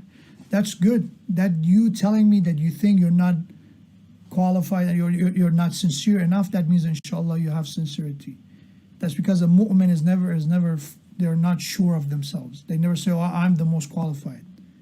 Even the scholars and mujtahideen, when they give us an answer, they say Allahu a'lam, Allah is the most knowledgeable. That still they don't claim that they have that absolute certainty about everything. Even they do everything necessary, but at the end, that certainty sometimes leads to arrogance. So you telling me this question, that your heart is telling you because of riyah, that you have that concern about being insincere, that's inshallah enough for you to lead the Jama'ah. But if again, somebody, they just do it in Jama'ah and they lead the Jama'ah, once they're alone, they don't do their salat, they shouldn't lead the Jama'ah. They have to inshallah fix first their prayers and their continuity and consistency. Okay, let's inshallah finish the last two. I'm trying to wrap up. I know we are over time tonight, and I didn't even speak in Farsi. Inshallah, Farsi speakers, I promise, will go back to the old habits soon, after Ramadan, inshallah. But does being insincere, compromising, being adil, so you cannot lead prayer anyways? This question of sincerity in the face of family's desire to pray together is hard. As I said, that insincerity is when somebody is considering themselves to be overqualified. Oh, I'm good. I am sincere. But for somebody that you're asking this question, that, oh, I have this concern, that compromising being adil, no, it doesn't. Because that khawf, that fear that maybe I'm not sincere, that is an indication that inshallah, for me to do it for Allah is a matter. But for someone who's mura'i, for the one who's showing off and pretending, they will never ask this question. They know why they're doing it. They don't care what, if it's sincere or not. They just want the attention. So for the one who's asking me that, if I cannot lead the prayer or not, and is it sincere or not, no, it doesn't undermine your idalat. It only does if I said, for example, that you have the exact symptoms of riyah. That's once you are alone, you don't do your prayers. Once you are in jama'ah, you do your prayer. That means, yes, it does affect your idalat. You cannot pray. You cannot lead prayer, sorry. You should pray, but you cannot lead prayer if that's the way. But if I'm alone, I do it for Allah when I'm alone. But in jama'ah, I do in jama'ah. Then inshallah, there is sincerity that I'm doing my prayers for Allah. That I do it in khalwa, I do it in private, and I do it in public in jama'ah. That's fine.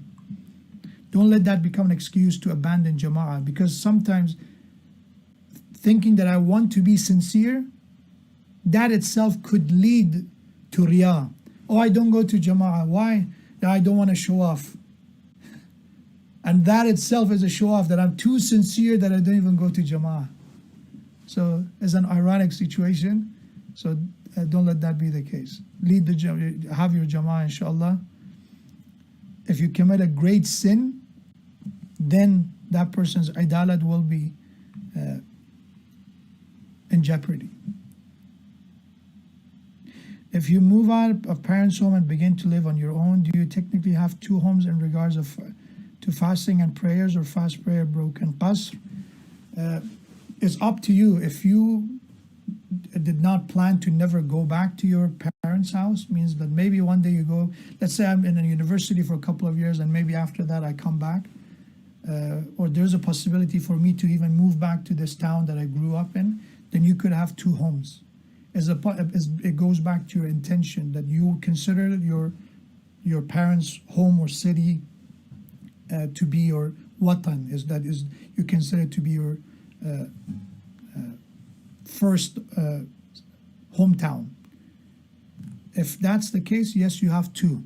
But if you said no, this is my new town, and it's all about your intention, is what you consider, then you will have only the second one. Let's say people who migrated from one state years ago, and they said, okay, we're not going to go back to that state again. We're here now. We have no plan. So whenever they go back to that previous state, their prayer is going to be qasr, and the rule applies. They're a traveler there. But if they say, oh, I moved here in California for a job, and I don't know, maybe a couple of years later I moved back, then there's if that parents live there, it could be more than one watan. Okay? And last question. Said, in regards to prayer, if someone is praying jama'at or congregation, what if you feel the person leading is not a person of good character, purity, and you live with this person? It goes back to, I think, first of all, the word that you use is feel. So the word feeling is not enough to qualify someone, or at the same time unqualify them. It's about the importance of observation. So if somebody commit a great sin, gunah, ma'asiyat of kabira, then if you see it, not that you heard about it or anything, you see it or you observe it, then that person is not adil only for you. You can't just go around and do ghiba and gossip about it. For you, that person is not just, and you cannot follow them in jama'ah. But Joe, I don't feel him. I don't feel the way the way they talk is not nice to me, or the way they smile, or there are a lot of titles people give. Oh, that guy's weird, or that guy's this. These words, if they have no evidence to support it, it will not unqualify someone. But you have the right. It's up to you if you want to follow someone in jama'ah or not. Nobody is not an obligation for you to follow someone in prayer. But if you are going somewhere, that let's say you go to mosque, so at least if you don't want to follow that person in jama'ah, don't be the one just standing in the middle doing your own prayer that brings everyone's attention to you. That itself is another issue. So don't, you can join later, you don't join the jama'ah, it's up to you. You have that right. But remember, it's not about that the imam has to be the leader of the prayer. It's not infallibility. Even if they could be, maybe years later they made some mistake and they repented and all that. But is that if you see someone that is insisting and they are committing a sin that you didn't spy on or you didn't investigate, it was a sin that happened in public or openly, then that person will not be quiet. So the word feeling, I don't feel it, that's not enough to unqualify someone. Okay, thank you so much. Alhamdulillah, we were able to address all those questions to the best of my ability. If you have more follow-up questions, maybe inshallah you can leave it for another time. Remember, inshallah, on Friday we will have, so for the next few nights we will have a guest speaker until Thursday, and on Friday we will have, inshallah, I'll be back on Friday night, and we'll have a short speech and answering some questions. So you can, if you have follow-up question with the questions, you can ask then, or you can ask from the guest scholar. And also on Saturday, we will conclude our programming on Saturday night. You'll know more details about that as the coming nights, inshallah. But for the next few nights, from tomorrow night until Thursday night, we will have a guest speaker. Hujjat Islam al-Muslimin, Sayyid Hadi Yassin, will be speaking live for all of us, inshallah. Keep us in your du'as. Thank you so much for staying a bit later than usual. Because it was my final night, I wanted to make sure that we addressed and answered all the questions. And keep us in your du'as, inshallah. Thank you so much. Wassalamu alaikum wa rahmatullahi wa barakatuh. إلهي عظم البلاء وبرح الخفاء وانكشف الغطاء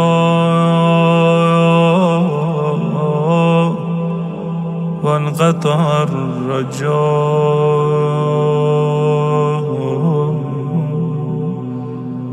أضاقت الأرض ومنعت السماء وأنت المستعان وإليك المشتكى وعليك المعول في الشدة والرخاء.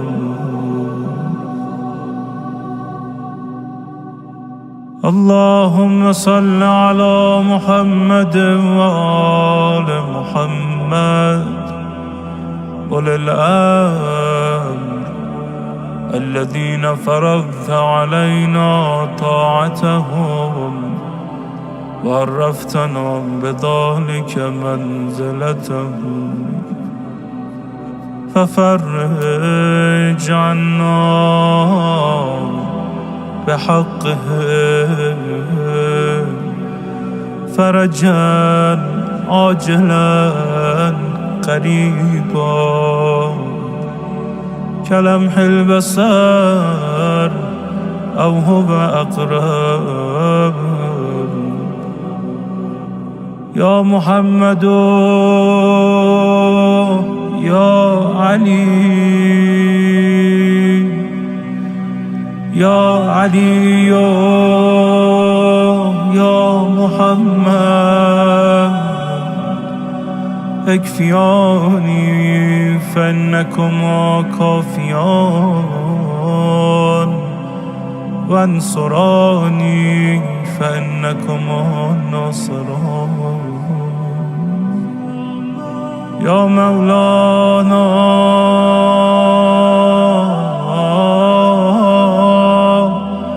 يا صاحب الزمان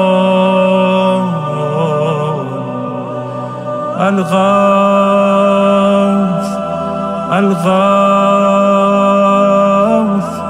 الغوث أدركني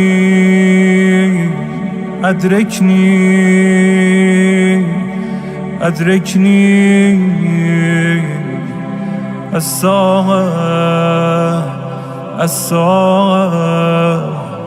الساعة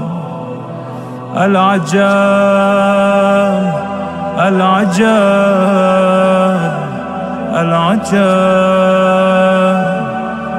يا أرحم الراحمين بحق محمد وآله الطاهرين.